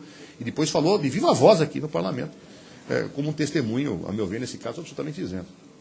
E lhe digo, deputado Reis, foram várias vezes. Dizer que nós estamos nos omitindo não é correto, não é verdade.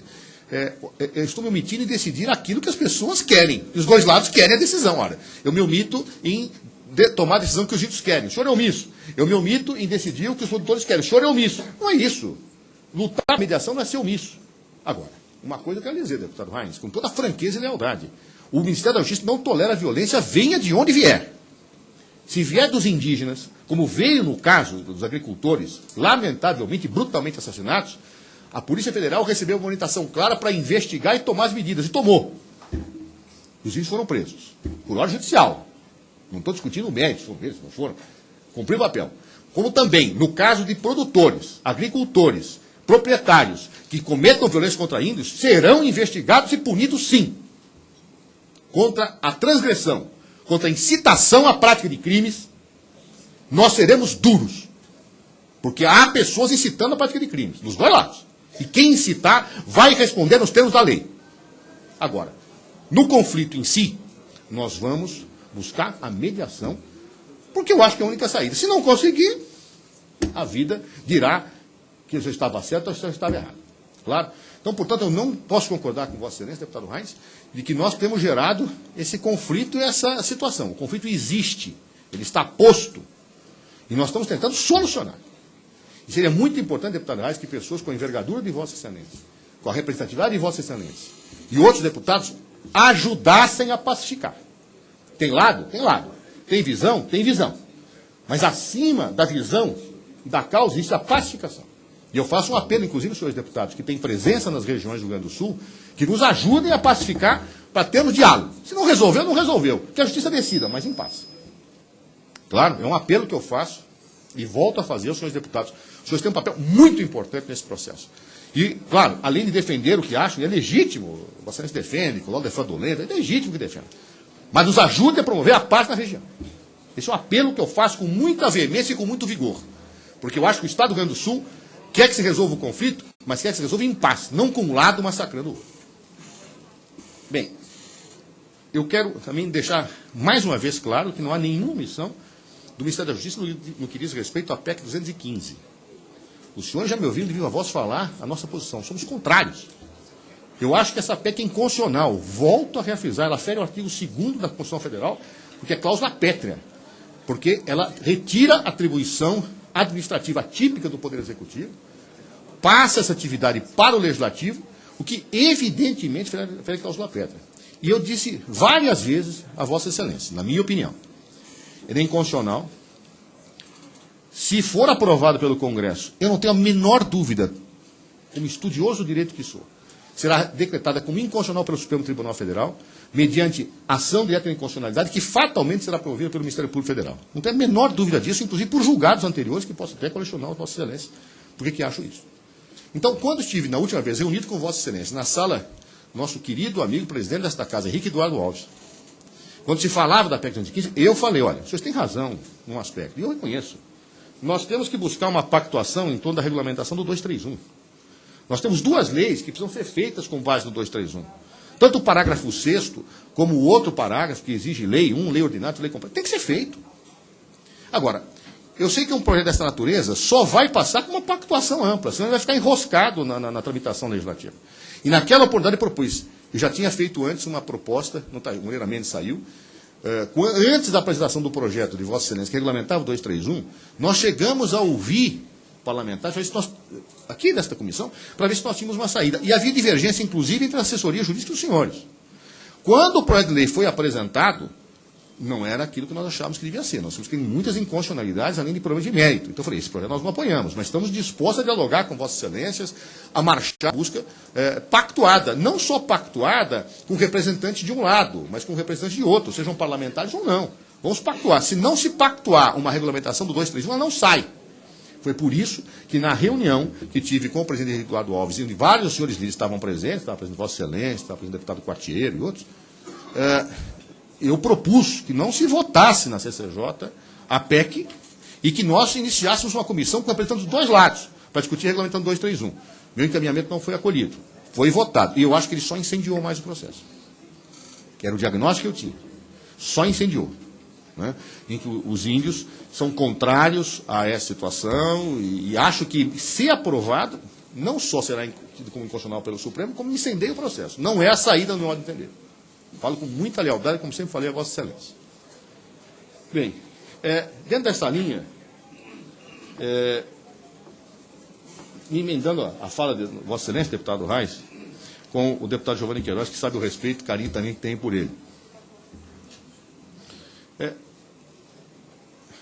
Vossa Excelências, por diversas vezes eu os ouvia dizer os laudos da FUNAI são marcados em fraudes antropológicas. Eu vou dizer com franqueza, isso vale para laudos da FUNAI e para qualquer ato administrativo. Há atos administrativos que são válidos e atos administrativos que são inválidos. Eu não posso generalizar. Não pode dizer que todos os laudos antropológicos são inválidos, mas também não pode dizer que todos sejam intocavelmente válidos.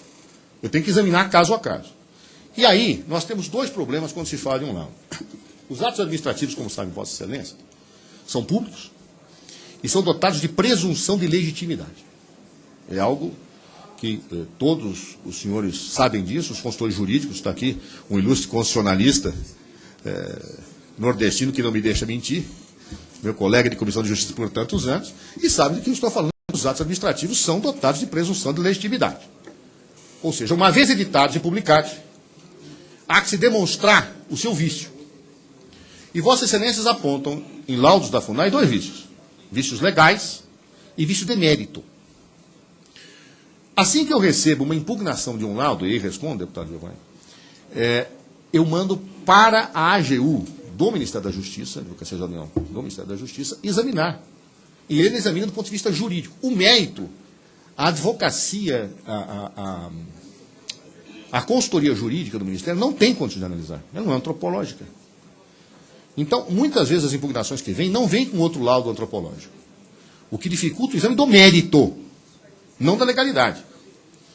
Eu sempre faço isso. Em alguns casos existem demoras exatamente por isso, porque eu não tenho como analisar antropologicamente para verificar se a argumentação é feita ou não. O meu órgão técnico diz que é a FUNAI. Eu não tenho outra resposta. Então, no mérito, aquilo é dotado de presunção de legitimidade. A única alternativa, a menos que se crie outra, e eu tenho alternativa para isso, que eu quero submeter a Vossas Excelências, é ir para a Justiça, onde lá o juiz vai nomear um perito e o perito vai dizer. Só que isso arrasta séculos. Essa é a questão. Foi por isso... Isso gera o conflito. Exatamente. Por isso gera expectativa de direito de um lado e de outro. outro. É aí que Vossa Excelência, com a competência e a acuidade de praxe, bem diagnosticou. Enquanto isso, gera confusão. O que fazer? Nós estamos trabalhando nessa linha. Primeiro, aqui eu já descrevi a mesa de diálogo, mas há uma outra. O Ministério da Justiça, junto com a AGU, junto com a Casa Civil, opinião da Secretaria-Geral, lançou uma proposta de portaria. Uma proposta de portaria. Que buscava, sem mexer no decreto que disciplina hoje, aperfeiçoar a instrução do processo de demarcação. E cria no próprio Ministério da Justiça uma instância revisora de mérito, para que possa captar as situações. Bem, essa portaria, eu fiz uma proposta. Curiosamente, essa portaria tem sido atacada com vigor pelos dois lados do conflito. Os indígenas dizem que esta portaria é um retrocesso, que essa portaria é uma concessão aos proprietários, porque nós desejamos criar uma instância que aprofunde, que colete mais informações do Ministério da Justiça. E os produtores têm dito que é um retrocesso, que é uma jogada minha para acobertar uma política pró-índios. Ora, meu Deus, não é possível. Eu não consigo verificar como uma coisa pode ser objeto de crítica tão veemente por dois lados em conflito, dizendo que eu estou fazendo os dois jogos. Não existe essa possibilidade. E mais, essa proposta de portaria, eu repito, é uma proposta.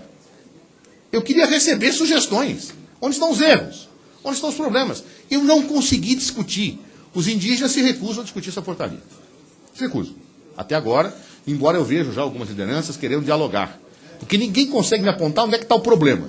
Os produtores me mandaram um texto apontando alguns vícios. Eu quero discutir, mas eu quero pactuar. Eu não quero baixar uma portaria que gere conflito.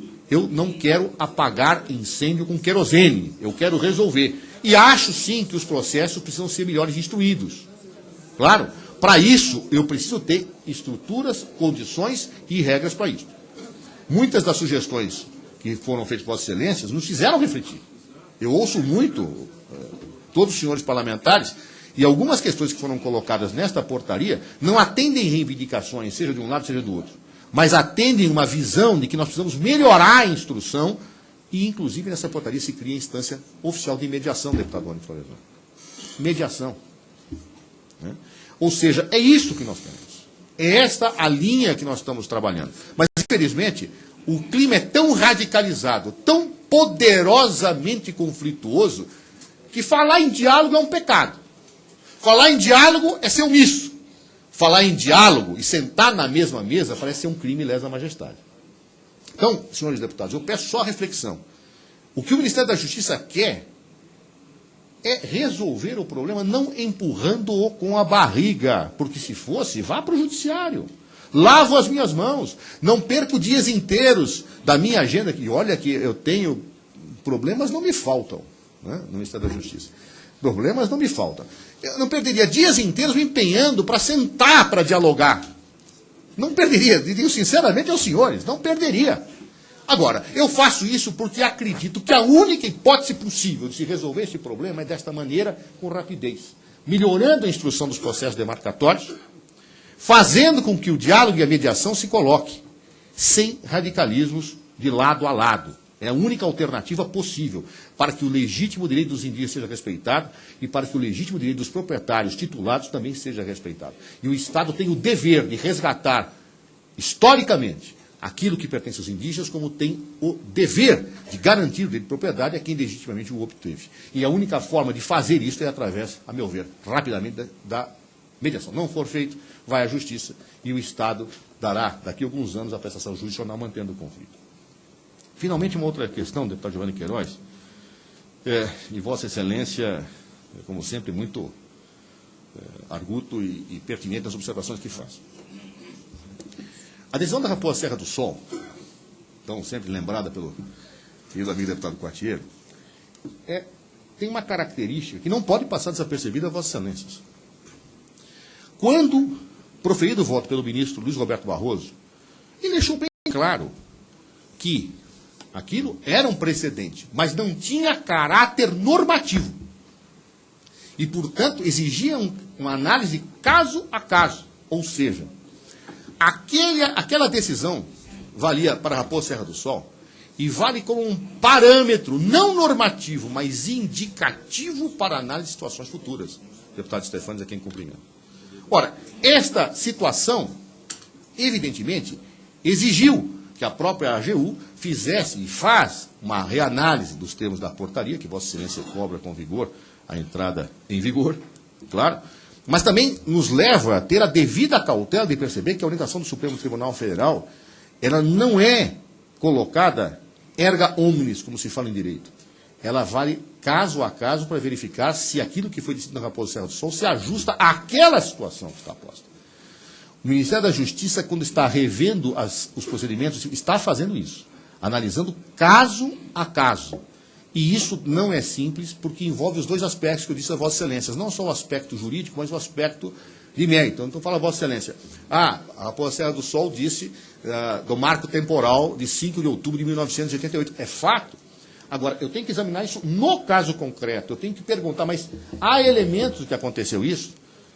Houve esbulho? Quando houve esbulho? E nem sempre os laudos têm esse esclarecimento antropológico, seja para um lado ou para o outro. Então, nós precisamos reinstruí-los. Nós precisamos responder indagações, precisamos analisar os processos para verificar os indicadores que lá se colocam. Então, isso não é simples. Por isso que na portaria eu crio uma instância para isso. Mas até agora eu não consegui a possibilidade de dialogar sobre o seu texto. E aguardo a possibilidade de um entendimento básico sobre ela para que ela possa ser baixada e tenhamos aí processos melhor instruídos no futuro, sem prejuízo de examinarmos o passado e verificarmos onde há falhas, onde não há falhas. Eu não posso concordar, como, portanto, deputado Heinz, deputado Giovanni, na generalização que todos os laudos são fraudulentos. Mas eu posso assumir o compromisso de examinar, como tenho feito, caso a caso, quando irregularidades são apontadas.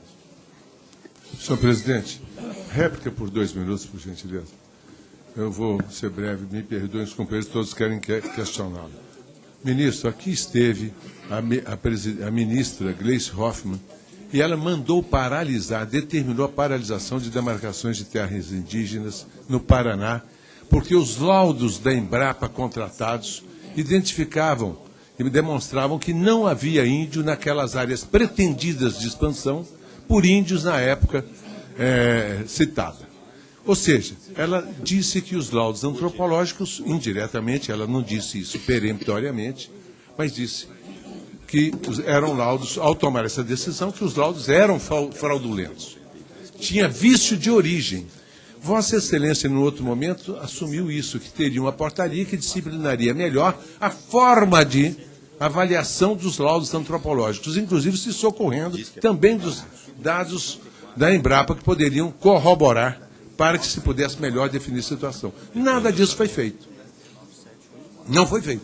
E é preciso que se faça, porque os laudos antropológicos já criaram os conflitos hoje vigentes, mas continuam criando outros problemas. Não fosse ainda pela ineficiência do Estado ao cumprir a desintrusão. Não indeniza, não paga, não saqueiam as casas dos cidadãos, não deixam nem colher as roças e assim por diante. Mas então é fundamental dizer que a ministra esteve aqui dizendo que os laudos realmente eram fraudulentos porque o senhor mandou suspender as demarcações do Paraná com a intervenção dela, não é? Porque os laudos da Embrapa teriam dito que, na verdade, lá não tinham índios. Sabia disso, né, doutor Gilberto Carvalho, dela fazendo essa afirmativa. Deputado Reis. Só para reforçar, ministro Eduardo, foi acertado no 227, com o líder Chinaglia, suspendemos uma votação, acabamos votando, tínhamos trancado a votação, que nós votaríamos num período, primeiro semestre do ano passado. Vossa Excelência acertou que nós íamos fazer uma redação. Nós nunca conseguimos acertar aquela redação. Não por nossa culpa. A nossa assessoria, o deputado Moreira e o grupo, estava sempre à disposição. Nunca aconteceu isso, ok? E uma coisa a mais, a portaria 303, ela está em vigor. O próprio advogado-geral da União nos falou isso. Nós estivemos com eles, cobrando essa portaria dele, ele está em vigor. Então, por favor, respeite a portaria e suspenda a faxinalzinho. Esse é o caso aqui, respeite. Assim como esse caso lá no Pará, da Giovana. É ampliação, e qualquer caso no Brasil. Ok? Não crie mais um obstáculo. Vossa Excelência, eu não sou advogado, mas Vossa Excelência começa a enrolar, todo mundo fala. E, bueno, é a posição dos juristas aqui. Entenda essa posição claramente, certo? E mais, o que deveria ser feito? Claramente, o artigo 231, as terras que ocupam não estavam ocupadas. Aí diz, não, mas lá nas cansadas de 1900 e 1800, tiraram. Qualquer terra tiraram, qualquer terra era dos índios. Dessa interpretação que Vossa Excelência e o grupo está fazendo em cima desse assunto. É claro, o que diz a própria Constituição? A partir de 93, compre em terra, ministro. Vamos acertar isso, compra a terra que quiser comprar. No Rio Grande do Sul, quer comprar 100 mil hectares, ministro Gilberto Carvalho, compre. E põe quem quiser lá em cima, nós não somos contra isso. Faça o que já foi feito com o MST, certo? Da mesma forma, o artigo 54 da Lei 9.784 diz a mesma coisa, compre em terra. Essa é a proposta final. E exclua os processos de ampliação. Muito obrigado. Bem, são 25 deputados inscritos. Então nós vamos ter que criterizar para que todos tenham oportunidade. Mas antes, vamos ouvir aqui o ministro que tem direito à terra. Senhores deputados, obviamente eu não tenho nenhuma intenção de falar em juridiquês, mas quando entro em algumas questões, eu sou obrigado, se me permite, deputado Reins, a tentar esclarecer. Há uma diferença jurídica muito clara entre o que é vigente e o que é eficaz. Vigência é o que existe. Nem tudo que existe no direito pode produzir efeitos. Ele pode existir e ter alguma situação que inibe a produção de efeitos. É exatamente o que acontece com a portaria que Vossa Excelência mencionou. Ela está vigente, sim, mas ela não está eficaz. Ela não pode produzir efeitos por decisão da própria Advocacia Geral da União, que suspendeu a eficácia até que sejam feitos estudos que analisam a nova decisão em embargos de declaração da Raposa Serra do Sol. Então tem que portanto, é um debate seu com o ministro Adams. Ele diz para nós, claramente. Ela é vigente. Um grupo de parlamentares. Ela é vigente, mas está com eficácia suspensa. Pela própria decisão. É essa, ele falará isso porque é uma decisão do próprio ministro Adams. Por quê? Porque como a Raposa Serra do Sol não decidiu o caráter normativo da decisão, ele tem que adaptar o texto da portaria à realidade decidida. Está corretíssimo, ministro Adams. Corretíssimo. Porque se tivesse caráter normativo, ele poderia mantê-la. Não tendo, ele é obrigado a estudar para verificar as situações individualizadas de cada situação em que essa norma se projeta. É isso. Tá? Bem, querido deputado Queiroz, é muito importante interpretar o que aqui corretamente disse a ministra Gleice Hoffmann, à luz da exatidão dos termos. Não pode o Poder Executivo, por quaisquer dos seus agentes, inclusive eu, tratar um procedimento de demarcação como algo que possa ser suspenso sem causa jurídica. Ele pode ser anulado, se houver vício. Agora, suspenso, deixo de demarcar, suspenda tudo porque há uma suspeita, isso é crime, se fosse feito seria prevaricação. Não pode ser feito. Por quê? Porque o procedimento de demarcação, como eu disse no início da exposição, ele não é feito por razões de conveniência ou oportunidade, ele é um dever. E você não pode se recusar legalmente a cumprir um dever. Eu sou obrigado a promover. O que a ministra Gleice Hoffmann disse, e que obviamente assim foi feito, com toda razão, é o seguinte. Ela pedia que nós pegássemos os dados da Embrapa e confrontássemos com os estudos, não só do Estado do Paraná, mas de outros estados. E assim foi feito. E com base nisso, nós construímos a portaria que busca instruir melhor os processos, a partir dessa colocação que a ministra Gleice Hoffmann bem fez, ou seja, não é possível, legalmente não é possível suspender o processo de demarcação, porque quem o fizer prevarica. Prevarica, não é crime. Mas é possível instruir melhor. E foi nessa linha que a ministra Gleice Hoffmann acionou o Ministério da Justiça e nós totalmente acolhemos, tem razão, vamos instruir melhor os processos. E é por isso que elaboramos a minuta de portaria, que lamentavelmente eu não consigo sequer discutir com os dois lados, quando eu gostaria que houvesse um consenso, não umas modificações que fossem feitas em torno dela. Bem, são 25 inscritos. Então nós vamos criterizar, claro, de maneira consensual, e eu inicialmente sugiro que façamos 3 blocos de 8 parlamentares, dispondo de 3 minutos para cada parlamentar. Assim eu acho que a gente vai dar uma boa fluidez, né, a essa reunião. Então vamos seguir na ordem. Eu sugiro também, presidente, que controle o tempo dos 2 ministros, que seja regimental também. Não, mas está controladinho. Sim, só para poder, porque às vezes extrapola e vai até 4 horas da tarde. Tá, o ministro Zé Eduardo teve um tempo a mais, em função do ministro Gilberto Carvalho ter aberto mão do seu tempo. Presidente, Primeiro inscrito. Presidente, eu só queria pedir, presidente, inscrição após este primeiro bloco. Vamos ouvir os 8 colegas do primeiro bloco como líder do governo, após o primeiro bloco de 8 colegas que vão usar a palavra. Queria pedir a palavra após os 8. Poderemos abrir Obrigado. um precedente para Vossa Excelência, se for consensual, né? Usando ele a palavra de líder, eu também vou usar a palavra de líder logo após ele. Não, aí não, senhor presidente. Aí... O regimento não prioriza líder.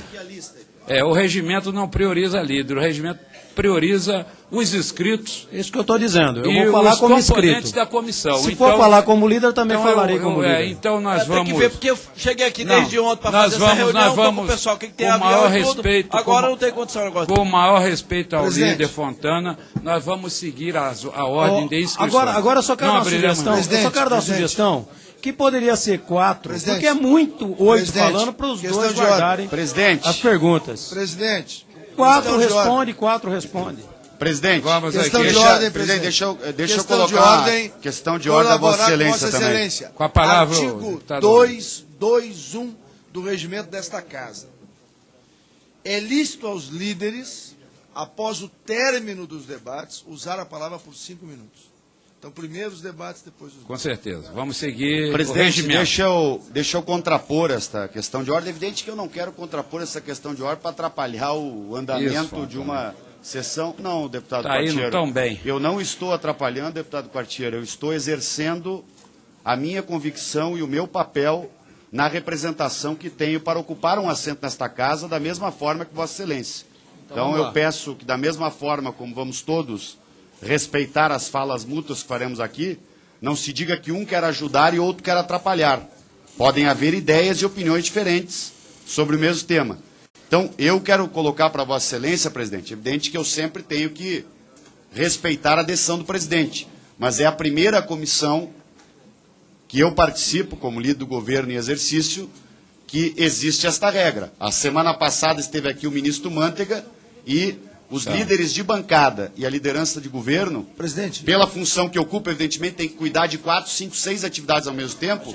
Quando bom. conseguem Presidente, chegar vamos numa lá. atividade... Presidente, lista tá, pela presidente, então, está contraditado. eu peço, O artigo que eu li a Vossa Excelência, esta mediação Não, aqui, que eu ó. quero usar a palavra ele é como líder do específico. governo.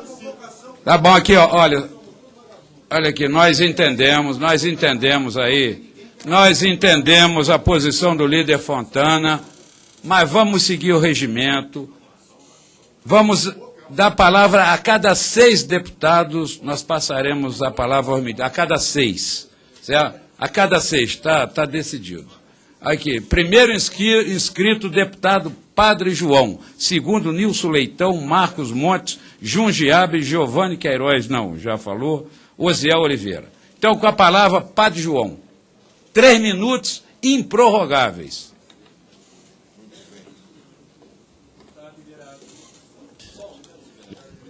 Engraçado que eu era o segundo da lista. Tá bem. Primeiro, sempre bem-vindos,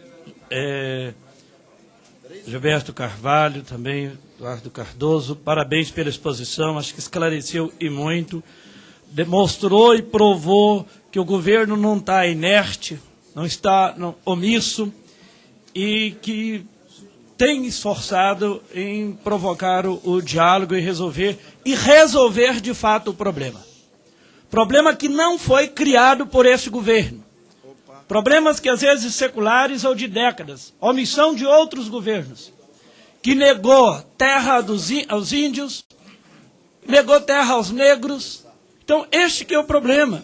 Então, e é lamentável quando deputados, que representam aqui o povo, desqualificam antropólogo, desqualificam colega, desqualificam ministro. Isto é muito desrespeitoso, assim que eu vejo, entendeu? Inclusive o colega. Primeiro, eles vêm dizer, ainda bem que o CIMI não está convertendo índios, nem católico e nem evangélico. Da maneira que nós temos alguns aqui, seja católico, seja evangélico, ainda bem que os índios não estão sendo convertidos pelo CIMI. Graças a Deus. Muitos vêm dizer que até 88, então, teria que manter. porque a omissão dos governos também, antes desse período, foi grande. O termo que às vezes os índios utilizam, e mesmo os negros, eles foram, de certa forma, encurralados. Isso aconteceu mais com os negros. O que é um quilombo? É onde colocou ali os negros sem direito a nada. A nada. E quando vem falar que a PEC 215 resolve, é uma farsa. A PEC 215 aprofunda a crise, agrava os problemas, seja ambiental ou seja social. Então não querem resolver o problema dos brasileiros, não. Querem resolver o problema deles, do latifúndio, do agronegócio. Este problema que eles querem resolver. Então, nesse sentido, e na verdade que nem produz alimento, e o que produz é envenenado, que vem matando trabalhadores, matando os vizinhos e matando lá fora ainda. Vocês entenderam? Com veneno, a soja é com veneno, feijão é com veneno. Entendeu? Olha só, eu vou solicitar aos deputados, e principalmente os assessores, os visitantes, que não se pronunciem. Bom, uma reunião dessa, tudo transcorrendo só uma questão de perfeitamente bem, eu não vou admitir esse tipo de manifestação. Presidente, só uma questão de ordem. É o meu Na verdade, tempo, teve presidente. manifestação. Questão de ordem, presidente. O meu tempo. Eu ouvi totalmente os deputados falarem, ouvi os deputados falarem. Tenho discordância completa em algumas afirmações, mas eu ouvi. E eu vi nesse momento, não foram os assistentes aqui que falaram, foram deputados que impediram a fala do colega deputado. Eu peço que também nenhum deputado atrapalhe a fala de outro colega parlamentar. Mas eu citei deputado, mas eu estou vendo também assessores se manifestando. Queria que resguardasse. Vossa Excelência tem mais um minuto para completar 5 minutos. Mas não é justo, que eu não falei 2 minutos. Nós acordamos 3 minutos, já falou. Fui interrompido. Vossa Excelência já falou 2 minutos, tem mais um. Está dizendo que a terra não dá vida decente aos índios. Por que então estão querendo terra? Então, senhor presidente, é nesse sentido que, de fato, não queremos, não resolve a PEC 215. Eu vou pular aqui a minha fala, aqui, que eu queria contestar outros pontos aqui de deputados que me antecederam, mas dizer, já para concluir, o que acontece, na verdade, ministro da Justiça, é que a elite brasileira, muito bem representada aqui, está raivosa. Cada vez mais raivosa, porque não tolera os índios resgatar o que lhe pertence. São os povos originários, têm direito à terra sim, e é a terra que lhes dá dignidade. Não só a terra, os rios, as matas, eles têm esse direito. Não aceita os negros na universidade. Foram desqualificadas aqui as universidades. Um absurdo, uma grande ignorância, não conhece a realidade. Não aceitam os trabalhadores ter um salário mínimo decente. Esses representantes afirmaram isso. Não aceitam os pobres nos aeroportos, ter carro, ter terra, ter casa. Hoje o nosso povo tem orgulho de ser índio, tem orgulho de ser negro, tem orgulho de ser da roça. Concluo. O nosso povo, presidente, hoje tem orgulho de ser brasileiro, graças ao Lula e à Dilma. E isso enraiva. Concluída a participação de Vossa Excelência. Como segundo orador, eu tenho que ser rigoroso. Eu peço desculpa aos parlamentares, mas eu tenho que ser rigoroso no tempo, senão essa belíssima audiência pública não vai terminar bem. Segundo orador, deputado Nilson Leitão. 3 minutos, peço a compreensão de Vossa Excelência. Senhor presidente, senhores deputados, não vou fazer o palanque político que o João fez aqui, vou direto ao assunto. Primeiro, eu vou começar de trás para frente, que nós começamos ontem. Nós estamos aqui devido a conflitos na área rural do nosso país. Ministro Gilberto Carvalho, ministro Zé Eduardo Cardoso.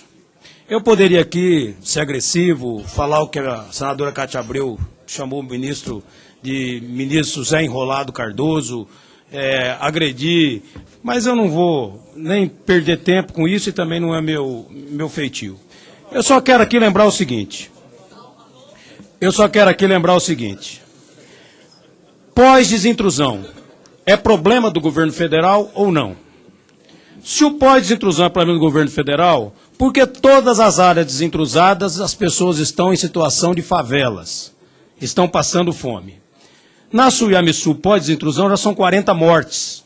9 suicídios, 2 mortes por surto psicótico, infartos, 18 mortes por depressão e assim por diante.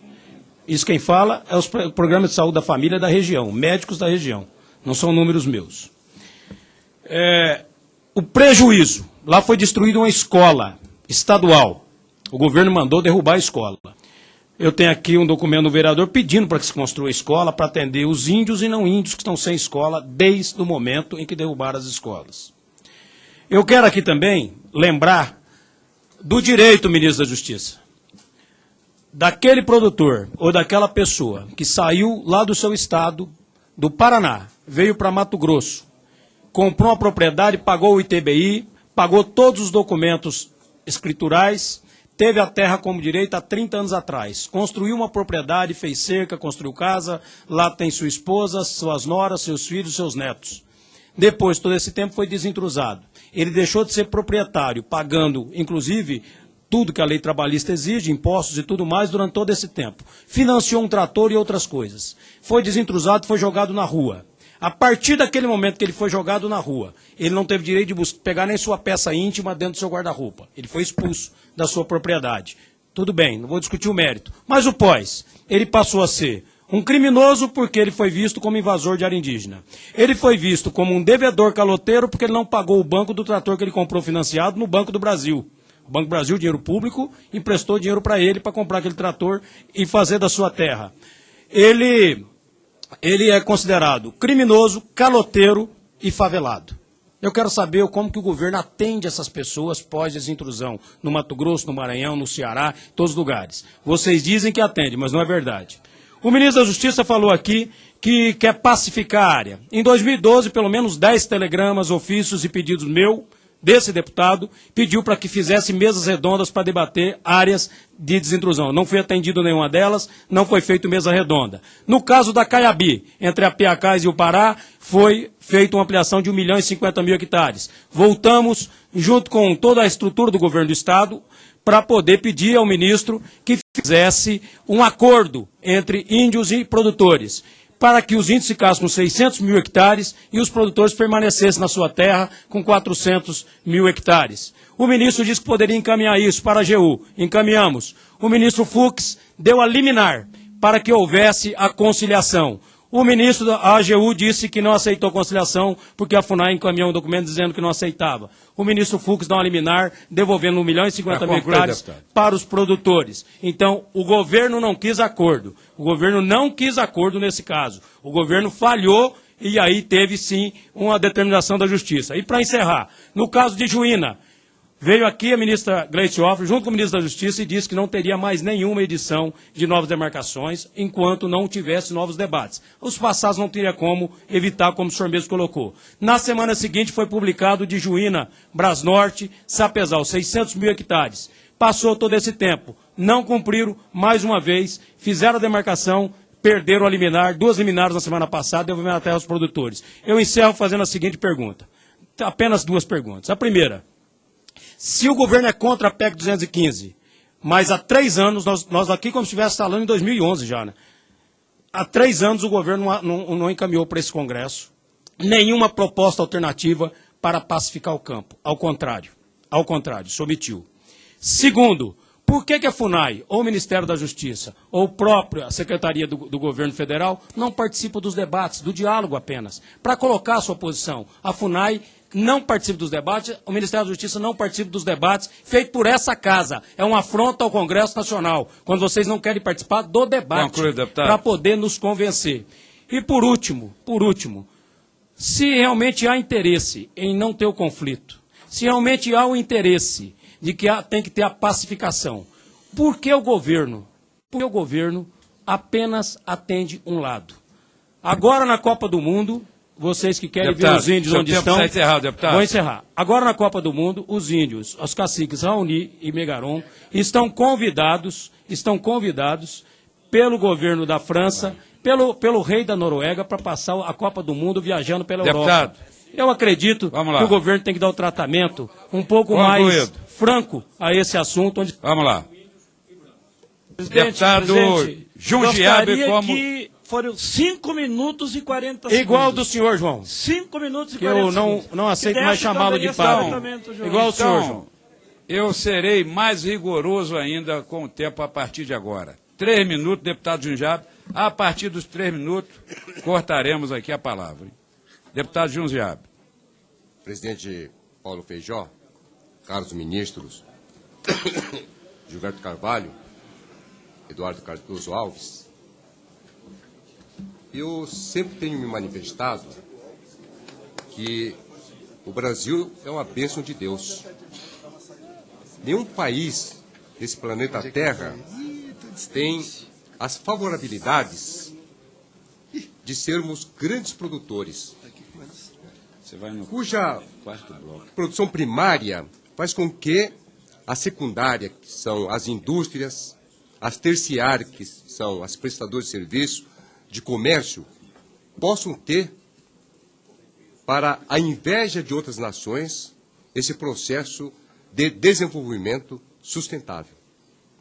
Porém, nós, brasileiros, pecamos infinitamente no conceito da sustentabilidade. Tudo é contra quem produz. Eu sou um pequeno produtor rural, de verduras, legumes. Somos sistematicamente acusados, como diz o meu companheiro Padre João, de que estamos produzindo alimentos contaminados, quando, na verdade, 82% a 83% da agricultura familiar não tem assistência técnica.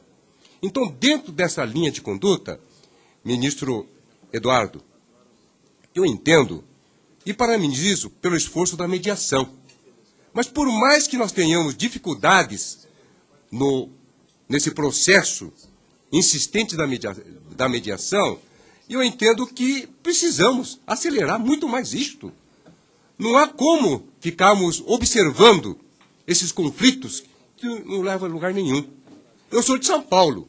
Os conflitos quase inexistentes, a não ser em algumas situações, né, na periferia de algumas cidades. Mas no processo rural já praticamente extinguimos isto. Mas como brasileiro, eu quero crer que, na linha do deputado Luiz Carlos Reis, se nessa mediação não levar em consideração a aquisição de terras para que os conflitos sejam minimizados, nós estaremos daqui a 10, 20, 30 anos falando a mesma coisa nessa casa aqui, senhor ministro. Então, esse é o pedido que faço, para que a mediação vá firmemente na direção da compra de imóveis para diminuir esse conflito. Agradecemos ao Jundiabe, exemplo de cumprimento regimental. Deputado Osiel Oliveira. Bom dia, senhor presidente. 3 minutos.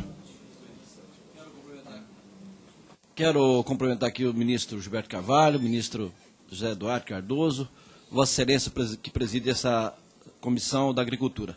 Eu gostaria rapidamente aqui, a atenção dos dois ministros, que com relação à Bahia, está aqui na nossa presença o produtor Abiel, que é lá do sul da Bahia, e trago aqui, até para informação para o deputado Padre João, que não se trata de grandes fazendeiros ou de grandes proprietários.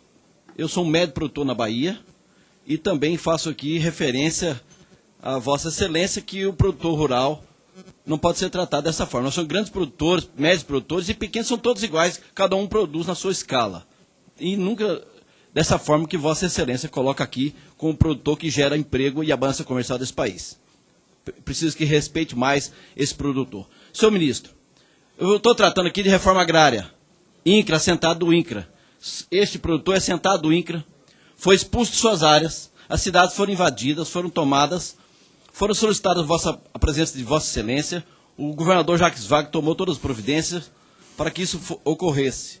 Mas lá se classificou um senhor, um elemento, como cacique Babau. Está aqui, notícia de todos os jornais da Bahia e do Brasil. E esse senhor que se titula hoje como cacique, nunca foi cacique, nunca foi índio.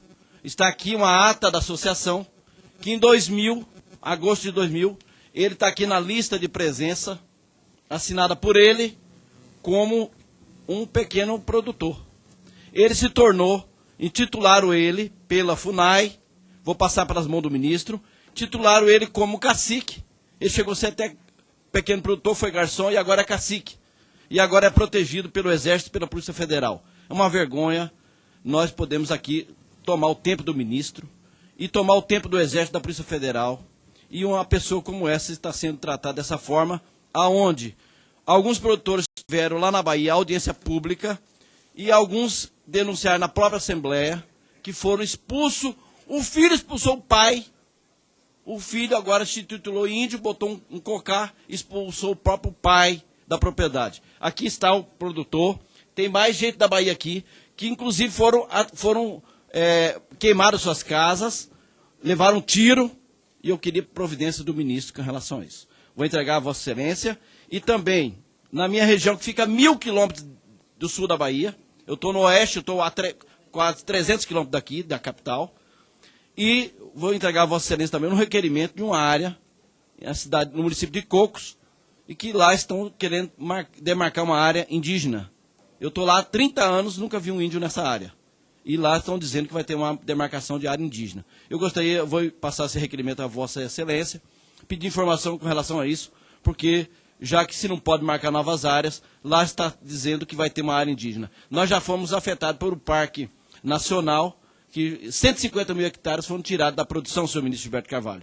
A nossa região é uma grande produtora de soja, de algodão, de milho, e que produzimos para a balança comercial. E lá já foram levadas, senhor presidente, 150 mil hectares para um parque. E agora estão querendo lá colocar índio. Muito obrigado pela atenção. Obrigado. Deputado Ronaldo Azambuja. Reinaldo Azambuja. Cumprimentar o presidente, o ministro Gilberto Carvalho, o ministro Zé Eduardo Cardoso. E quero me ater, ministro Gilberto Carvalho e o ministro Zé Eduardo, sobre a questão específica do Mato Grosso do Sul. Vossa Excelência, nós montamos ali um grupo de negociação, principalmente da questão da área da Buriti ali, Sidrolândia. E esse vem desenrolando há vários dias, muitas reuniões. E nos últimos dias nós tivemos lá uma ameaça de novas invasões por conta da não decisão ainda por parte do governo, que teve o laudo apresentado por parte do INCRA e da FUNAI, e os produtores daquela região fizeram também, ministro Zé Eduardo, sobre a área da aldeia Buriti, lá no município de Sidrolândia, e nós participamos daquela mesa de negociação. E teve uma reunião a semana passada de lideranças da etnia terena, apreensivas com a demora de se resolver aquela solução. Então, especificamente, ministro Zé Eduardo, eu gostaria de saber de Vossa Excelência, na questão do Mato Grosso do Sul, qual o prazo que o governo federal tem em apresentar agora, já que foi feito por parte dos produtores um outro laudo apresentado à FUNAI, ao Ministério da Justiça, quando que o governo deve apresentar por definitivo para a solução daquele problema da aldeia Buriti. Eu não quero discutir a questão da legalidade, do processo que vem se travando, essa questão dessa briga que nós vemos aqui travada contra o agronegócio. Para mim, o agronegócio ele é o pequeno, o médio e o grande produtor. São pessoas que sustentam esse país, que trabalham para que os governos tenham receitas dentro dos cofres para desenvolver economia em cada um dos municípios do Estado e da União. E acho que se nós queremos, de fato, criar um país justo para todos, nós precisamos solucionar por definitivo essa questão do conflito indígena no Brasil. Com essa questão de um lado não sentar com o outro lado à mesa, a gente não chega a nenhum denominador comum. No Mato Grosso do Sul, o senhor bem sabe, que todos os títulos ali são oriundos ou do governo do Mato Grosso ou da União. Então, se o produtor que está ali, que tem uma escritura e que é pequeno, médio ou grande, ele está documentado por algo que foi feito pelo Estado ou pelo governo federal. Então, essa solução ela é importante para a gente poder pacificar o campo, continuar produzindo, gerando riquezas e trazendo resultado concreto para a economia e a paz no campo. O senhor sabe que na Buriti teve mortes de índios, conflitos, e eu fiquei muito preocupado essa semana, porque quando eles ameaçaram a invasão de outras propriedades para pressionar o governo federal, os próprios produtores começaram a se movimentar também, e eu acho que nós temos como evitar o conflito, tendo já uma decisão definitiva naquela área. Feito aquela área, nós podemos seguir para aquelas aldeias lá da região de Miranda, dos Guarani Kaiowás, que também tem uma sequência para que a gente consiga destensionar o campo no Mato Grosso do Sul. Então, gostaria que o senhor pudesse me posicionar como que está essa negociação e qual a data que o governo tem para apresentar essa proposta definitiva. Deputado Paulo Quartiero. 3 minutos. Senhor presidente, senhores ministros, a conversa que o Brasil estaria rumando para a bolivarização do país está acontecendo, é um processo idêntico, porque o processo idêntico hoje do Brasil é o idêntico da Venezuela. Por exemplo, nós temos a implantação do socialismo, aparelhamento do Estado, quebra da ordem jurídica, fim do direito de propriedade, resultando da falta de segurança. E a falta de segurança, a consequência, falta de investimento, desorganização dos meios produtivos, falta de energia e serviços básicos, desabastecimento, falência do governo. Isso acontece na Venezuela. E isso provoca o conflito social. Eles estão mais adiantados, nós estamos indo nesse rumo. Mas só que eles têm uma vantagem muito grande em relação a nós. Por exemplo, eles têm a âncora do petróleo, que bem aproveitado pode recuperar a economia. E eles, a atitude do governo Chávez e do governo bolivariano, pelo mínimo ele teve a vantagem de não aceitar os compromissos internacionais e as ONGs no território venezuelano. Lá, ONGs não funciona, não apita. E lá também eles não permitem a interferência da religião, no caso, lá a administração é laica, não se permite, como aqui o CIMI está influenciando essas questões vitais para o Brasil, como essas pastorais da terra. Então, se nós lá tem conflito social, nós também estamos marchando para o conflito social também, que o desabastecimento e a desorganização do sistema produtivo implantado vai ocasionar, e nós estamos criando também os conflitos étnicos, coisa que não existia no Brasil. Então a nossa situação é pior que a Venezuela, se não mudarmos. Agora, para nós mudarmos, nós precisamos trocar os interlocutores. O senhor ministro Gilberto e o ministro José Eduardo, na minha opinião, são arquitetos do caos. Os senhores investem no conflito. E, evidentemente, nós não vamos ter solução do conflito com os agentes que promovem isso através da omissão e da participação, essa mesma situação. Então, nós precisamos, na realidade, mudar os interlocutores para procurar a solução. Eu estou aqui porque não tenho nenhuma esperança do que vocês, desculpe, ministro, desculpe os ministros, do que vocês estão dizendo, porque, na minha opinião, a palavra de vocês não tem mais credibilidade. Eu estou apenas para manifestar a minha opinião. E a minha opinião é essa. Precisa substituir os interlocutores do governo. Se não for suficiente, vamos trocarmos o governo que está no Brasil. É essa a minha posição. Senhor presidente, só uma questão de ordem. Caiu o link da transmissão que estava sendo feito. Várias pessoas ligaram aqui dizendo que perderam. Você poderia pedir para restabelecer, para o Brasil poder assistir essa sessão. Solicitamos que se restabeleça o link. Vamos lá. É isso que Vossa Excelência quer, ou fazer como? Não, tem que verificar, ué. Tem que verificar por que caiu. Tem que virar por que caiu. Com a palavra, vamos lá.